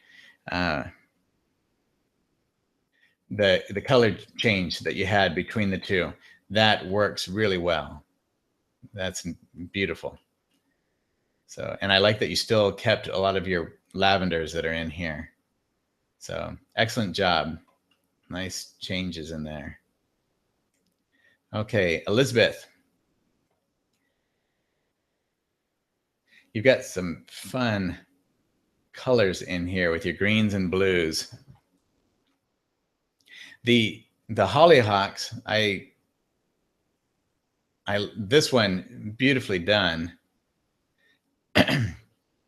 One thing about hollyhocks is that when you see the light color in here, generally speaking, for the most part, those are actually holes that are in there that we're seeing in the petals. And sometimes it's a part of the stamen that's also connected to all the petals. But values, when I talk about getting good contrast, some of these values actually make the petals look like they've died or that they're dying because they're so dark. And you've got these beautiful reds in here and some of the other tones that are there, but these are so dark, black in value, that those look like they don't look like they would be long with the tree. So I'm going to do with the flower. So just lightening those up just a tad. In fact, I'm going to use this color. And then we're going to reduce the opacity. And I'm just going to kind of go over the top of some of this a little bit. No, I need a much bigger brush, sorry. And a soft brush. And bigger. There we go. Okay.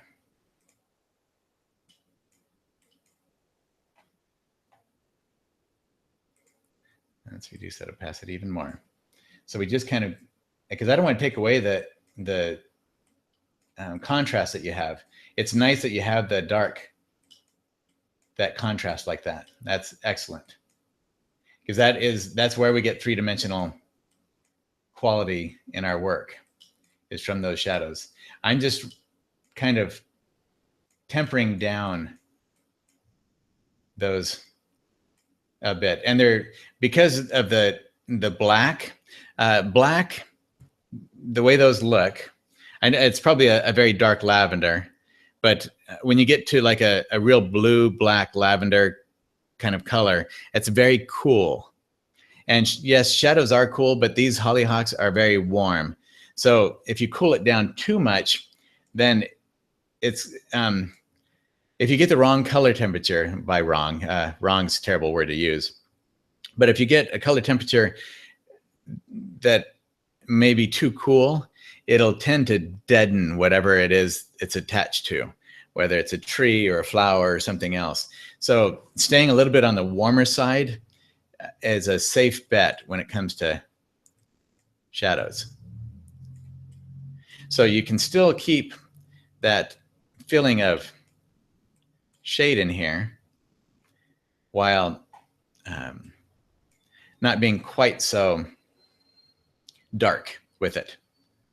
So if we come down into same thing here, and very quickly, I mean, that right there now feels very alive, very much alive. So the same thing down here, even if it's in shadow a lot. Now this one you can get away with a little bit darker. In fact, let me see, what's a color that would, never mind, let me see. What would be, oh, like that. There's an excellent color for the shadows right there.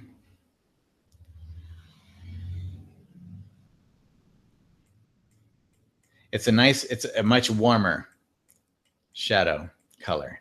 This color that you have right there, that's a beautiful shadow color for these areas in here.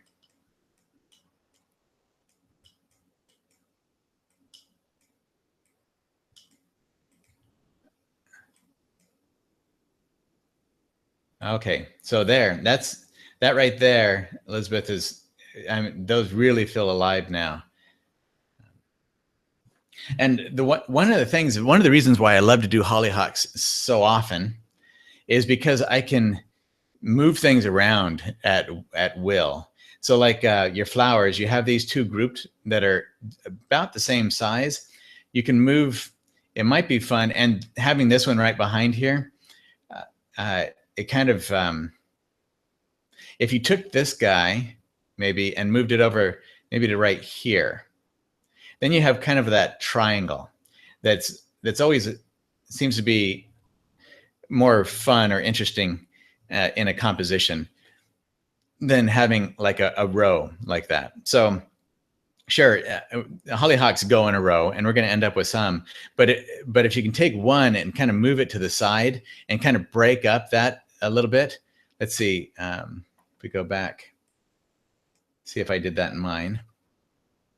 So like here, I tried to put one out this way, one here, just varying out the placement of those. So this one's shifted over compared to these two that are in a row, shift one over.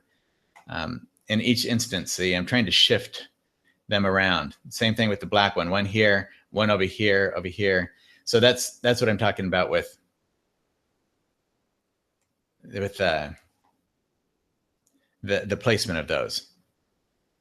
So, and I agree with Harriet here. Very beautiful greens and blues in there. And this is a little bit hard to see because the light is glaring on there. We've got that glare, and that can be complicated to try to get rid of. Okay, so excellent job, Elizabeth. With your stalks right here, hollyhock stalks can get very vibrant with the colors, kind of like what you've got. Oh, in fact, that's a beautiful, beautiful green right here. I could see that very much in some of these stalks. In fact, I'm going to punch up the opacity on that a bit. So, in fact, especially with the kind of red that you have in your hollyhocks, that kind of green will really punch those reds significantly. So like that. And the way that I differentiate some of the stalks and the buds and things, the round little buds that I think are just fantastic on hollyhocks, because you got an instant accent that you can have there. So when I do hollyhocks bigger, when I zoom in on them like this, in fact, let me see, I probably have one about that I can get to quickly here. Okay, so here's an example. This is an older piece here.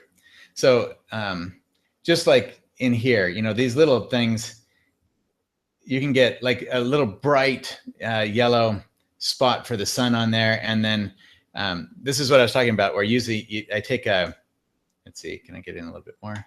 Take in a moderate value in there for the first stroke, and then I just come on to an edge of it or a corner of it and put a little stroke of bright, and then add a little bit of dark right underneath it, which makes that bright even brighter and help to really punch that forward. So same concept here, what I was talking about.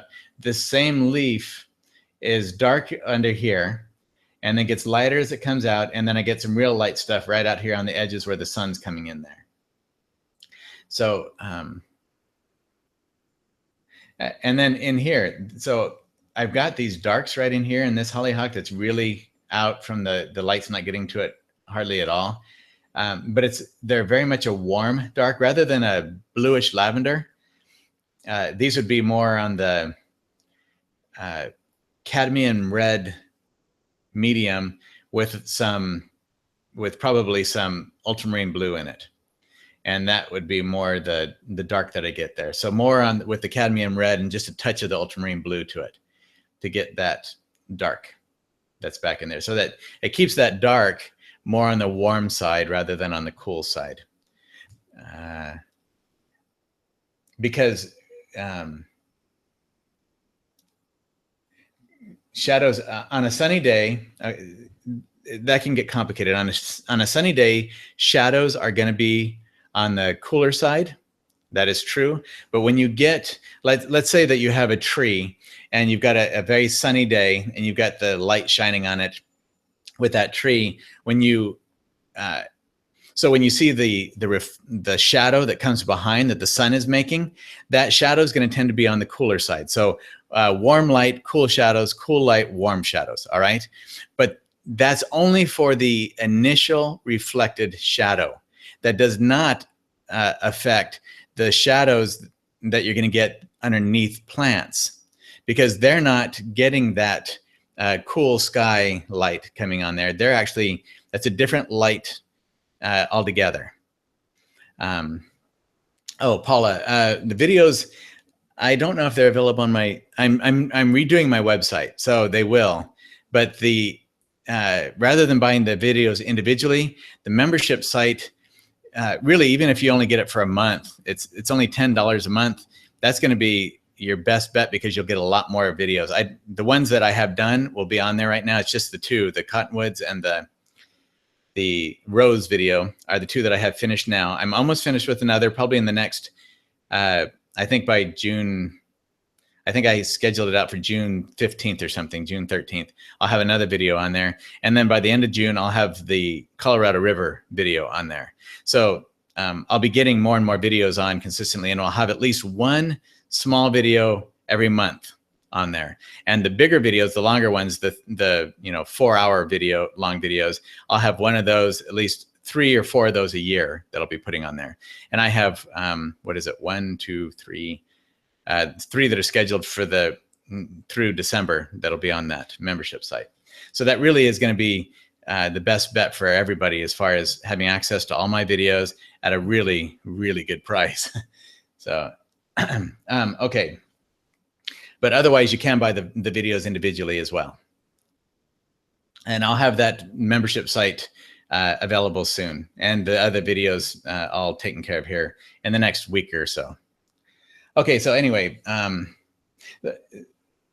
so when we're talking about shadows and all of that, it really depends on. So like this one is in the light, it's getting a whole lot of light to it. This one is underneath this leaf. It's not getting very much light to it at all. So neither one of them are as dark as this, except for in the very crevices here, where the light is really, there's something creating more of a dark area there. And because to a great extent, some of it is the holes that are back there and what's behind it. But you notice how even with this, I still have, each one has shadow, halftone, and highlight on it. I get a variety of values in each one of these. And that's really what we're looking for. So in a hollyhock like this, I change the color as well as the value in this one. Just because I love that, getting as much as I can lavenders in there when I'm dealing with yellows and more of the pinks and yellows in there. So in as much as we can, try to focus on at least like 3 values in there, but not drastic. They don't have to be drastic like that with from the dark to the light that way. Okay, hopefully that covered that. All right. Let's see. And okay, so also with your stalks, really getting some punching up the color. I tried to push the color.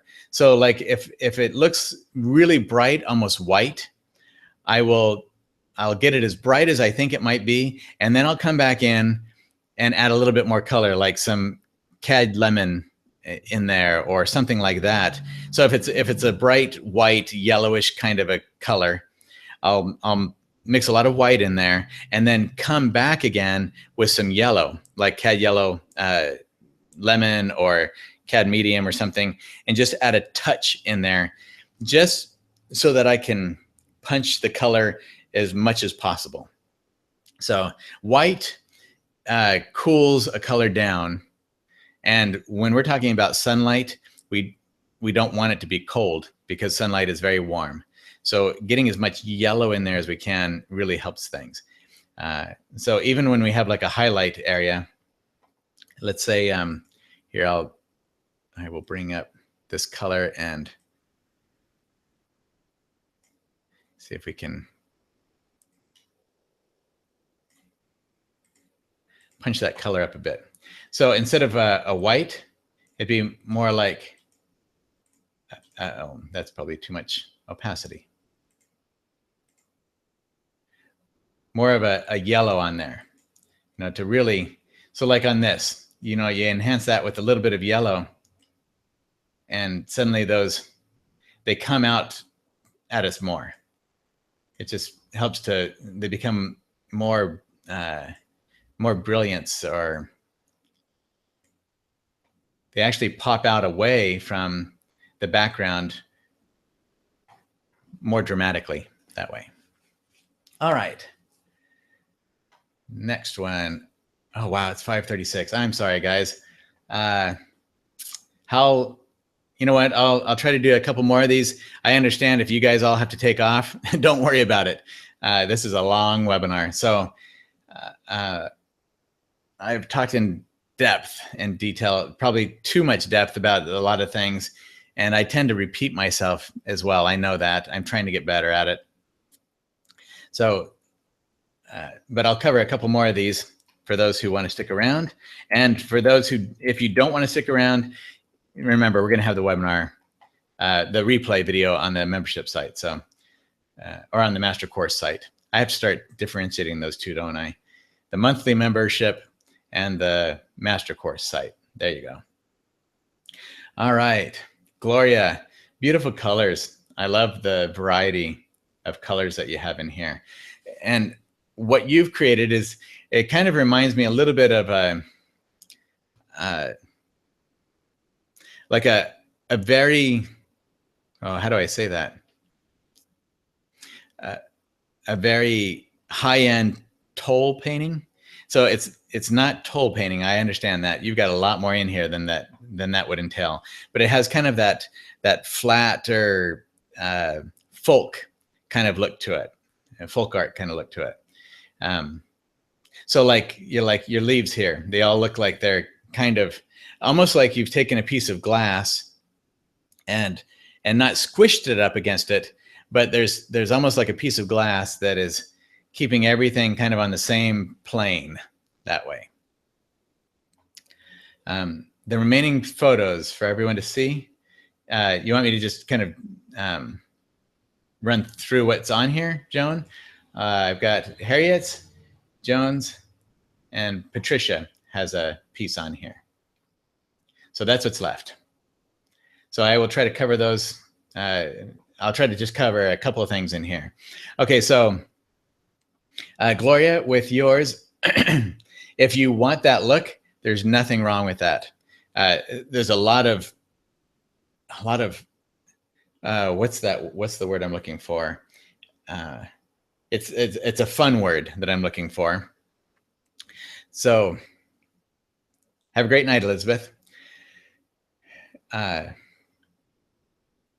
it's not the I'm out in nature kind of look to it. It's more of a I'm getting a specific kind of style look to it. Does that, hopefully that makes sense. So it's very stylistic. Let's put it that way. And so going from the assumption that that's the kind of look that you want, I would say that you've done an excellent job with that. Probably the main things I would add would be in an area, and I'm going to have to reduce that brush a lot.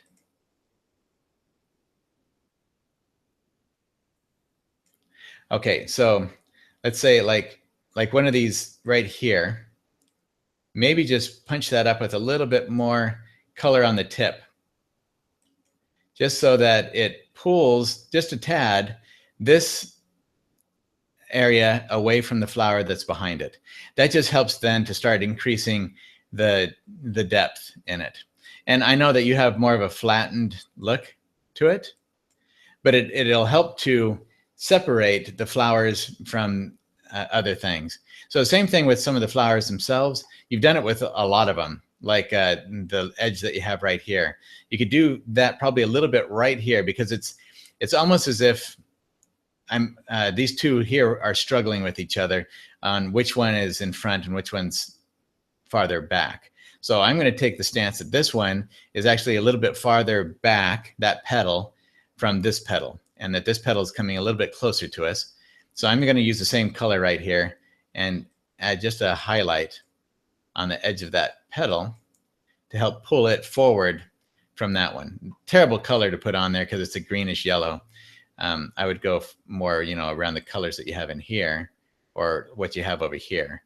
But just for speed's sake, just kind of, and not as much as I did, not as thick. It would be just even a thin line of bright right there will help to pull that petal towards us and push the purples that you have right here a little bit farther back. I like the variety you have in the thicknesses of your stems, hollyhock stems. It's nice to have that variety. Let's see. And I like that you have one flower up here by itself like that. That also helps to break up the patterns through here. So you've done a great job with like here, you have 3 flowers, or you have these flowers, but there's 3 of them rather than 2 the same. And that actually is working to create a shape all by itself, a larger shape to combat like this shape. So it actually becomes, these help to balance each other. So that works really well. This one, I like that you've taken the color here over to here, but it's almost so bright here that it feels like I need something like that somewhere else up in this area, but I don't know how you would do that. So I would almost have a tendency to tone it down a little bit, not quite so bright. See, more maybe like the color that you have in here throughout most of it, with maybe just a little bit of some bright on there, like you have on the outside edges of this one. I love the variety that you have in that flower right there, the transitional colors and tones that you have going from the middle out to the outside edges. Beautiful. Same thing with this petal right here, the way that you have this, some obviously significant light hitting some of these right here, maybe a touch of, that's just terrible. That doesn't work. I'm going to have to change the color. Just can't do it. So let's get some of this. And reduce the opacity. So even lightening up just a little bit, maybe on an edge out here, just to help pop the roundness, how that petal's rounding down, going from inside down in here, inside the hollyhock, coming up and then rounding around again.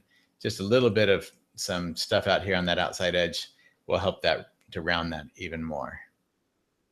So, okay, and then you have this, I mean, this is nitpicky. It's really a beautiful piece. But right there, it feels like this petal is pushing into this one because you have this one with kind of a bowl shape on this lighter lavender petal here, flower, and that coming down in like that. So I would probably take this flower and push it up into here more. And so we can push that back. That way, that blue one feels like it's back behind again.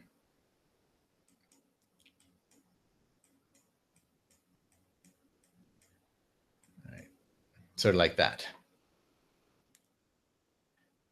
And okay, so excellent. If you wanted to push any of the depth in these, I would take some of the shadow like you have right here and increase, do it even in some of the others a little bit more. Like this one where it's going underneath that flower. You could really push that a little bit more even and help to bring the flower forward and push the petal back in there. So those are very nitpicky kind of things, but I figure when you have a piece more refined like this, that's what you're looking for with it. So just like that, and you can start to increase some of that. All right, excellent job, Harriet. Okay, so my first instinct or first impression, the house almost looks like it's glowing. And so it takes away, I have a hard time seeing your hollyhocks because your house back here. And part of that is the way that you've done the purple.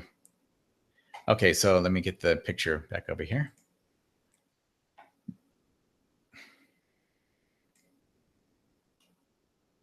Okay, so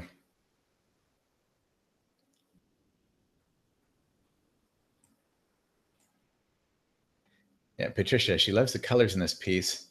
And yeah, you really do have some beautiful colors, especially in those flowers. So I'm trying to think of a good approach that allows you to still leave that in there. And actually, you know what, maybe just taking an overall tone and washing over that. So what tone can I wash over that? It would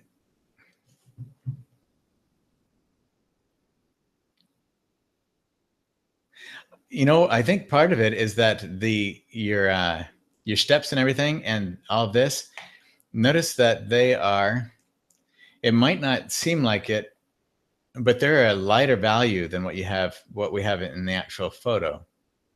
And you can even go farther and tone it down even more as far as the value goes, just so that it's not like a spotlight back there taking away from your flowers.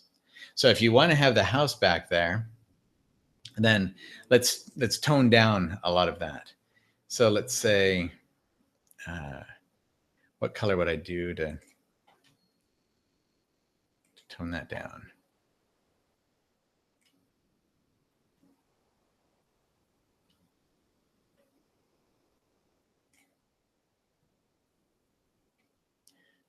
I'm looking at colors right now, trying to go through and see what would tone that down some without disrupting the overall color that you have back there. You know what? I think I'm going to go with something like that. Let's see if I do that very lightly and with a very big brush. Let's see what happens when I cover that a little. Whoa, that opacity went way too low. I'm going to try this real quick and then I'll erase it, but I just want to kind of tone it down and see what happens when we do. Okay, so we don't want to do that to that tree. Nope, so that's not quite right.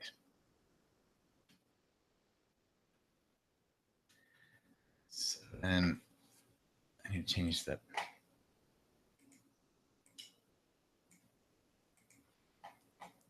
Let's see. So this is, I mean, right now I'm just trying to, that's way too blue. Your tree is much nicer than that out there.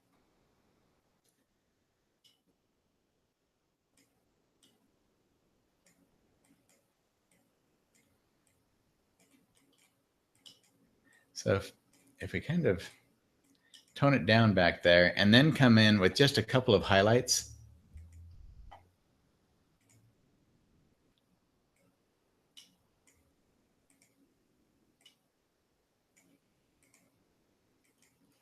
But not too bright.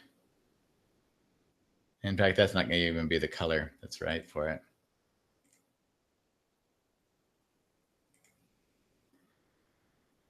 So just kind of then, with a very small brush actually, just kind of then come in with a light color, and that needs to be lightened quite a bit. There we go. And the smaller brush. To pop forward the banisters that you have here. Is that bright enough?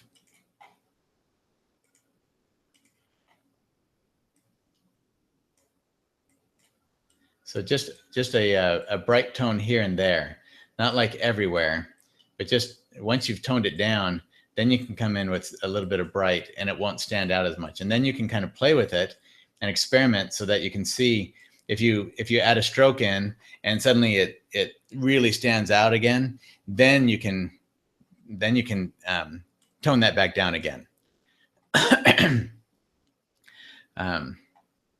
that will help then with that. So so then if we get back to here, what we've got going on is you've got these beautiful blue-green colors back here, and that's great because that will help to push that back in the distance. As you come forward, you're going to want to warm up your blue-greens. So let's take, so I'll take this color. Oops, what's it doing? There we go. I'll take your blue-green color that you have right here, and then I'm going to warm that up with a, take the same color, only in a warmer tone. And so this is the same value and same, just warmed up. Oh, and we need some opacity to it. You can't see what's going on. And we'll start to warm this here and see what happens with it.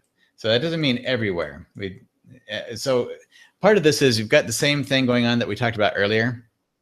All your green leaves are all about the same color and the same value. But if we start to warm up some of them, oh, wow, that's way too small a brush. Oh, that's right. Need to make my brush bigger. Even bigger. Okay, there we go. That'll work better. That's what was going on. I had too small a brush. So you get one here and there, and that will start to pop those away from all the blues and greens that you have in the background.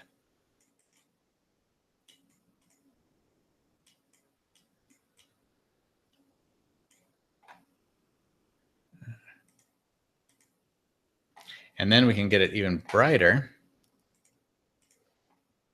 So then you get that middle value, and then you can come in spots with like letting the light hit on the edge of one of those somewhere. And with some of your stalks, and all of that, get those, just some bright contrasting colors on there. Will help to then pull those away from all those colors that you have in the background.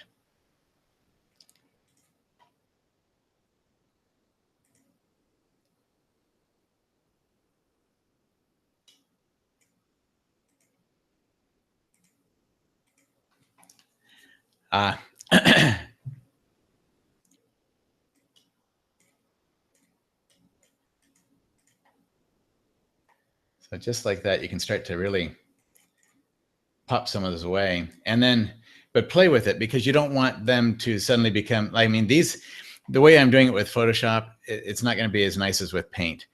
These are looking a little bit like a fluorescent almost.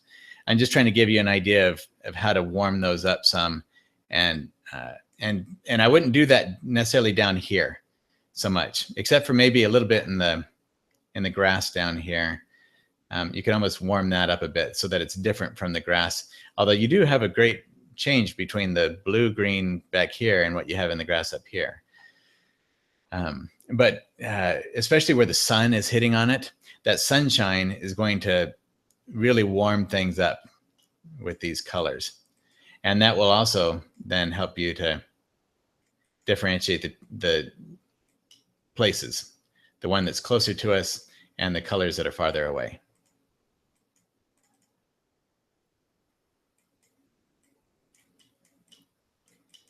So just like that. And if you really, if I start to really push some of these up here in the upper area, you could really see how it'll start to pop those away from those trees back behind. So that's where I would start as far as changing that up. And when you start to really lighten up and warm up a bit some of the leaves that are in the towards us, that'll also help to push that house back again. With all the greens here, all the greens that you have back here, and the purples, they are all kind of competing with each other for space. And you want the hollyhocks to take the dominant frontal space, and you want to push that house and all the other things back behind. So keeping things more on the cooler side back behind and warming them up as you come forward will help to do that. All right, let's see. But when I look at your flowers that you have here, you've got some beautiful things happening here in your flowers. I love that. This purple flower out here, I got to zoom in more on that one. I mean, that's really cool. That's beautiful. I love the striated color that you have in there. So that's just masterful, beautifully done. So you just keep doing that sort of thing, and then take some of what you've done right there and do that same kind of play with light and color in your leaves that you did here in your flowers. And then take some of those flowers some of these leaves like that, and place them around your flowers as well, so that they feel like they're all kind of part of the same plant. So if you notice, like in here, I was pointing over here at the picture. Make it this up big. So you notice, like with the one right here, you've got this leaf here that's bright. You've got this leaf here that's bright, and then you've got the shadow leaves in here. All of that playing around it helps to anchor that flower to that stem and to the leaves around it, so that they all feel like they're part of the same plant. So hopefully that makes sense. And it increases the variety, and you can use some of that. So like when you have a darker petal on a flower, you put a brighter leaf back behind it, like what we have right here. And that's what makes, it's the brightness of that leaf back there that really makes the darkness of that petal pop that forward and make it much stronger. So it actually makes this darker than what it might appear to be otherwise. So with a purple like that, especially with yellow, or not necessarily yellow, but like this yellowish, dusty, light green color back here, you put that next to a lavender, and those complementary colors really work with each other, and it will make your purples even more dynamic. And that's what I try to do with in my paintings, is play with those color harmonies, so that so we've got a couple of things that help to really pop something, make it more three-dimensional or come forward. So you've got contrast values, light and dark. Putting a dark behind a light helps make that light much lighter. But you can also do that with color temperatures, or with color harmonies. You can do it with color temperatures as well. A cool color and a warm color. The warm color will tend to come forward more. Depends on the values that you're working with. But it's same value. The warm will tend to come forward. The cool will tend to go backwards. It kind of depends on some colors. You can actually get a fluorescent effect, and then the cool temperature will actually come forward. So that's not a hard and fast rule. It's just kind of a general guideline. But when it comes to color harmonies, if you start getting some yellows around those lavenders, that can really help to punch those colors forward as well. And that's part of what makes this so exciting, is you've got these yellows in here. What I'm saying, more on the yellow side. They're not like bright yellow kind of thing, but more of a tan color in there. That is just beautiful looking. Those, and you really did that so well. That's amazing. So anyway, that sort of thing, getting color harmonies working with each other in a subtle way can really help to jazz things up as well. All right.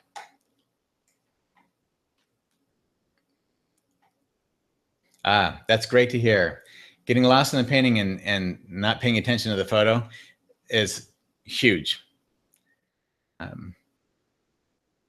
That's why I have my photos quite a ways away from me on my monitors over here. What did I say they were? 12 feet or something like that? Because I don't want to get stuck with my photo, with trying to replicate it. Okay, Joan. I like this. You've got a lot of, it feels like I lived in Montana for a few years, and it makes me think of Montana. The trees here going off with a mountain or something back there. Yes, and Christy just walked in and gave me the look of, wow, you're making these people wait a long time. I told them they could leave and this would be on the replay if they wanted to watch it later.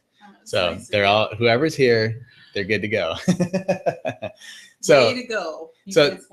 What you have back here, to me, could work as sky or as a mountain, like some big mountain, and we're just seeing the bottom of it right there. So living in Colorado and in Montana, that's what I think of right there. So I love that. Let's see, let me reduce it back down just a bit so I get the whole thing in here. Mm-hmm. So the things that I would cover quickly that stand out to me. One, you have this tree right here. You've got that line that we talked about in the last webinar. Breaking that up with some branches that come out is a good way to not have a line like that. And with your hollyhocks, you've got kind of like it's a hand. So you've got a finger there, a finger there, a finger there, there. So they're all like individual fingers. And it's hard for me to know which one to look at. They're almost all demanding the same amount of attention, and yet we don't want them all to demand the same amount of attention. Hollyhocks can do this, but as the artist, we don't want to do that. So yeah, it is with 6 fingers. So pulling in some of what you have down here, this is beautiful. You know, you've got some great leaves, you've got good contrast. So some of the leaves, you can tell that some are coming forward. You've got the shadow areas going back. And then the way that you have your flowers are broken up nicely in there. You've got some flowers bigger, some that are smaller. So that's excellent the way you've done that. So if you take some of that and the way you've offset them, like we talked about just a little while ago, you've done that right here. You've got this one and then one a little bit farther over and one over again. That's a great arrangement right there. So if you take that same kind of idea and pull that up into some of the areas up here. So like if I take and I'm just going to copy this right here. I'm going to paste it right up into here. All right. Where's my eraser? And then just kind of erase out a little bit around here. Now see what just that right there does for your plant.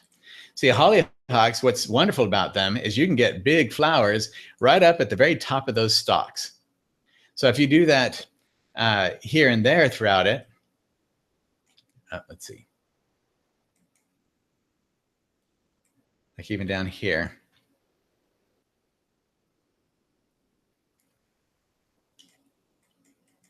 Then you can start to get, and I'm going to break this up a little bit, but anyway, that's how you can start to get that kind of variety going on that breaks these into not being fingers.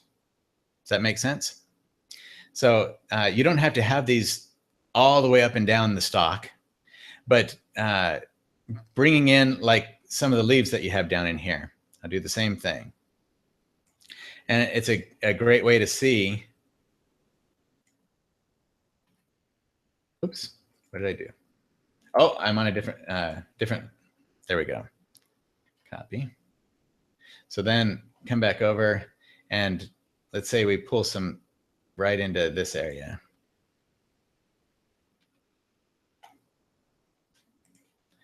And so we get some of those big leaves coming right in here into your plant, and they kind of overlap one of the other plants. It's that overlap, and that's what starts to create distance and depth in a piece. So taking some of your darker leaves, like you have a dark leaf right there, pulling some of those up into here, just in an area periodically.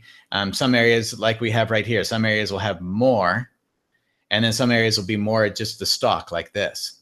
But you can start to pull some of that. Let's see, put it again right in this area. And that will then start to fill in some of that rather than it just being a bunch of fingers going up in there. But you don't want to do that everywhere.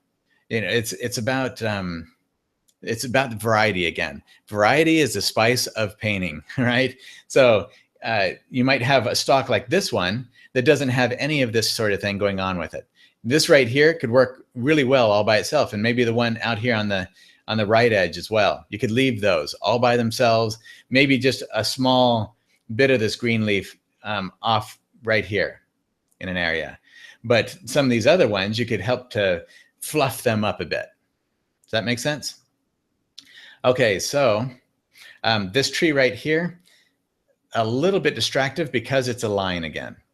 So if we can take some of that tree and maybe pull it out into here some, that might help to break that up a little bit. I like this down here that you've got because that breaks up this area and gives you some nice sparkle stuff going on down there. And I would keep your background simple like you have.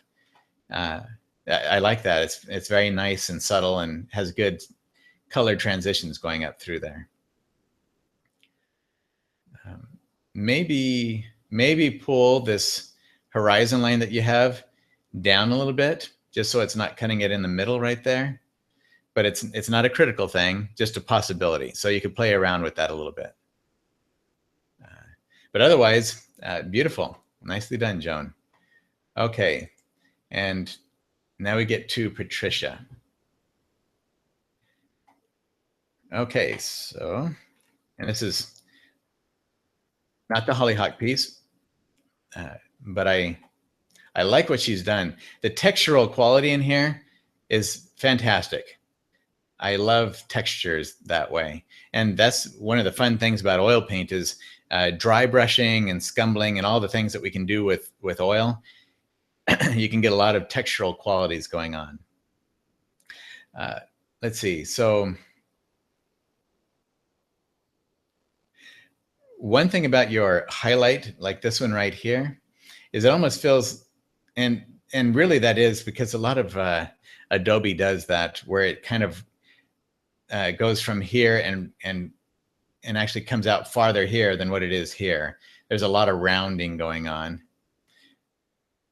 But I don't know if, and actually I don't know if I changed that too much.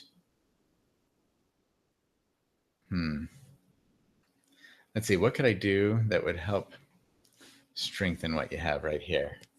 Okay, so probably the first thing is the perspective right here is about eye level based upon the rounding of the top of the cup or vase or whatever that is.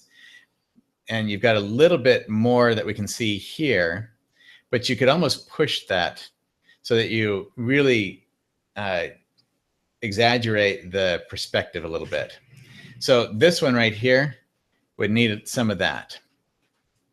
The drawing on this vase. Now some vases are just like that, but if you're wanting to get one that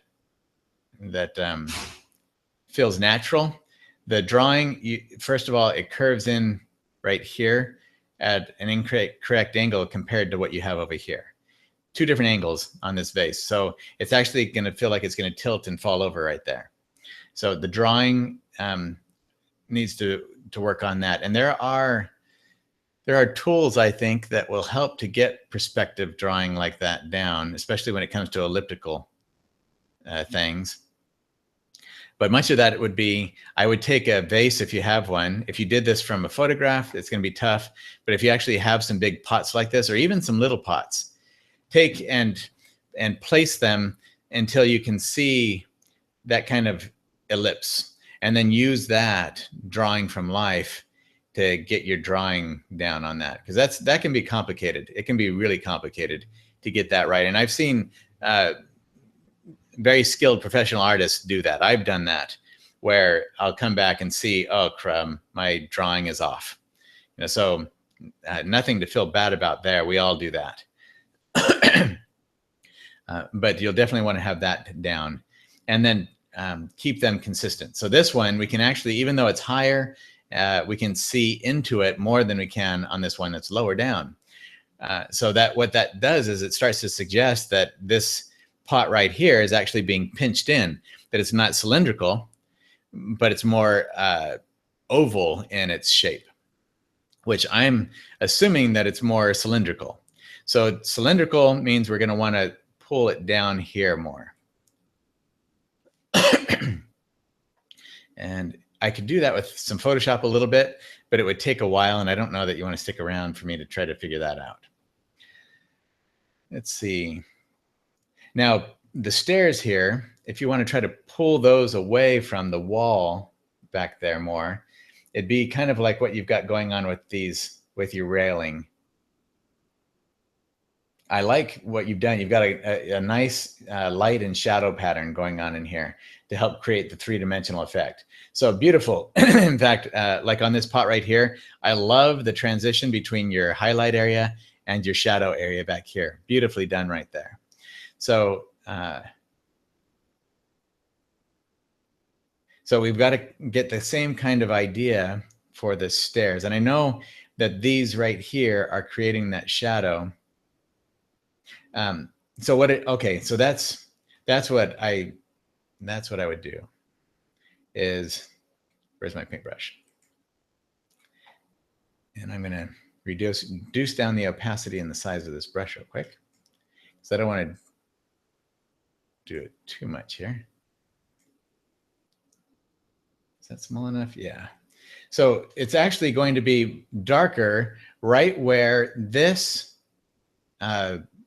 banister pole and the stair come together. So if they're touching each other, right at the point where they touch each other, that's where it's going to be the darkest. And then as you come away from that, it's actually going to, oh, wow, that's reduce that opacity to nothing. And it's still dark. Where'd we go? Okay, I don't want that much opacity. So just a little teeny bit. So as we come back over here towards the pot, that shadow is going to lessen quite a bit. And then when you get to the back behind the pot, like in this area, then you're going to start to get darker again. Okay. So you will have a shadow coming off of this, blocking the light. And so it might be a subtle thing. So if your light is coming from over here from the left, you'll get a shadow there, but keeping the shadow and right there, it's going to be the warmest too. Right where this shadow, this 90-degree angle forms, that's going to be the warmest part of your shadow. So let me grab that shadow color, and then I'm just going to warm it up. So I'm going to warm that shadow.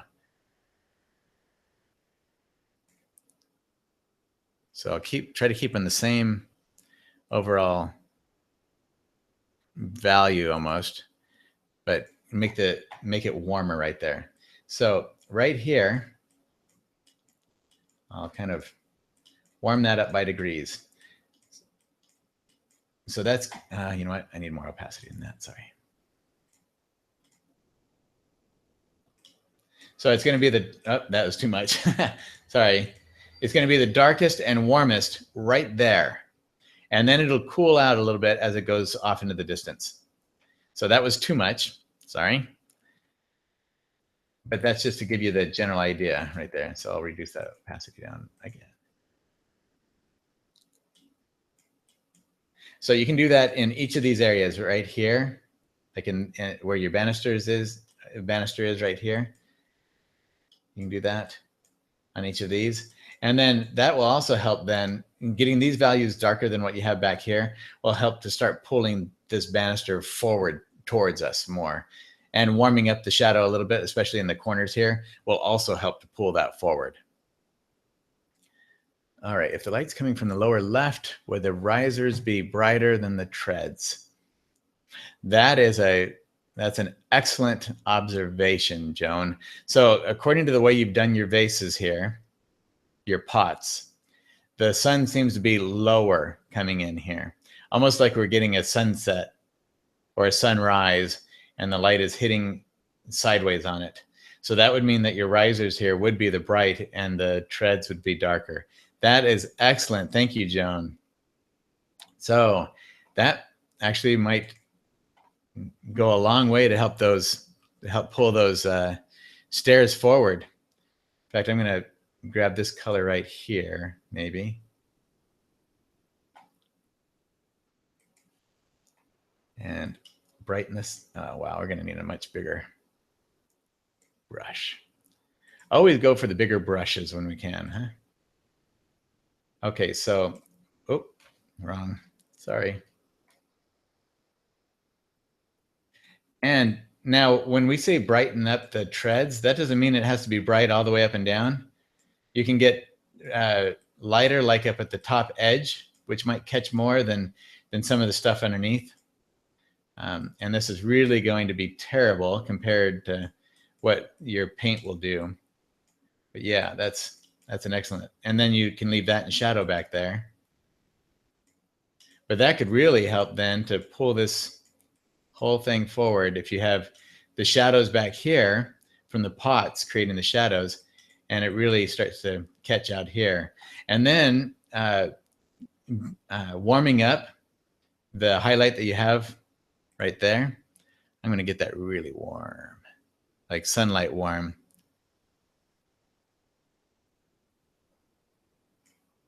if I can.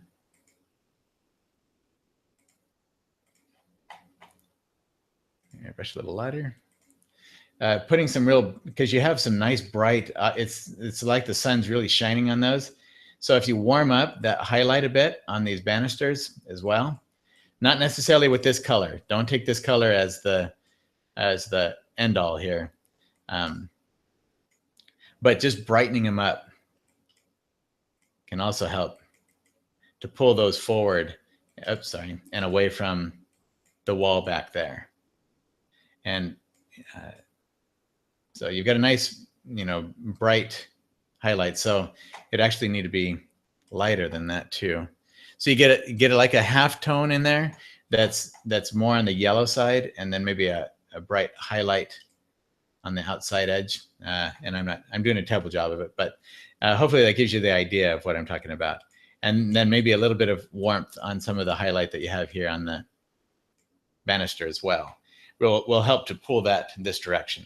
And then you can also come in with just a little subtle bit of bright in some of the areas here with the treads also. Because there's often like a little bit of a extra edge or something at the top of a tread that you can catch, that kind of catches that light a bit.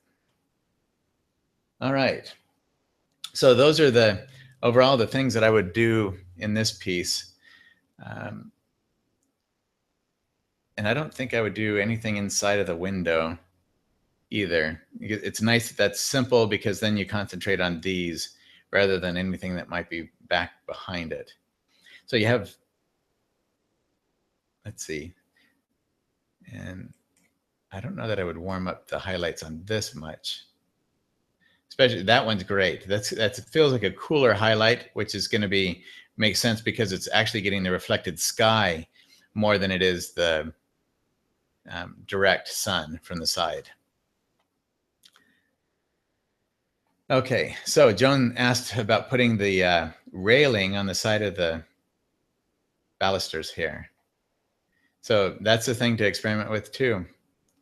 Except, how is it on my stairs? I don't even, I guess my stairs, it's on the top of it. But, if you did put the railing on the outside rather than on the inside, it would help to pull it towards us more as well. It would increase, because right now it's hard for it to feel like it's not right up against the wall over here. What makes us know that it's not right up against the wall is the staircase right here. So that might be something that would help then to reinforce the idea that it is coming towards us. So another excellent idea there. So those are some things that you can experiment with on that, Pat, and see if that helps. So when I talked about the perspective here, pay attention to that too at the bottom of your pot, because you're going to have the same thing happening here. You want that to round right here as it comes around, not be a flat right there. But not with that kind of light all the way across it. So anyway, I'm not doing that for the actual color or value. I'm just doing that for more of the drawing part of it. So it's the same thing here. This is going to come and round some, and it's really hard to do with a mouse. I need to learn how to use a Wacom tablet. I've got one. I just don't use it because it's too high a learning curve for me, and I don't have the time right now. So anyway, that kind of thing, you want those to round more. And then same with that, this is going to come down some so that you can, and with this pot down here, you want it so that we can actually see into that pot more, so that your perspective is in there. Okay. All right. So, and that's an excellent idea too. If you just took this out. So actually I'll take the cloning stamp here, increase my brush. So let's see what happens when we do that. If we do this, and actually more of the darker, huh? And we just kind of take that one out. Oops.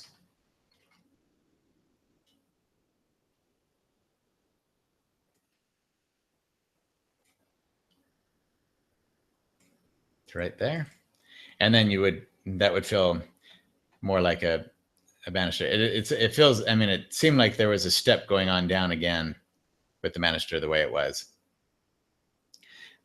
And you almost, I'm just going to experiment here real quick just to see. I mean, that's the nice thing about Photoshop is it does let us, oops, wrong thing. It does let us experiment a bit without ruining our painting. So if you just had 2, I don't know, I think it needs 3 just for that triad. So I would leave the third one in there.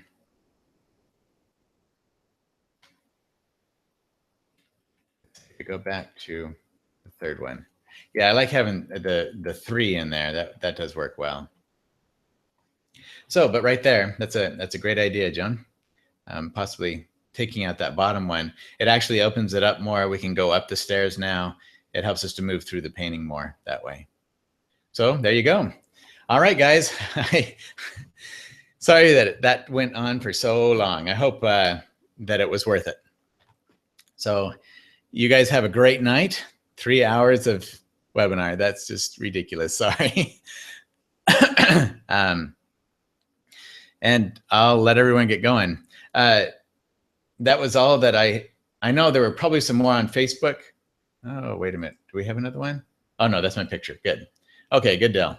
So I know that I think there were some others on Facebook that I had planned to bring in here, and I didn't get them pulled in here. So if I missed you, it's because I grabbed all the pictures off of email before I got the other stuff.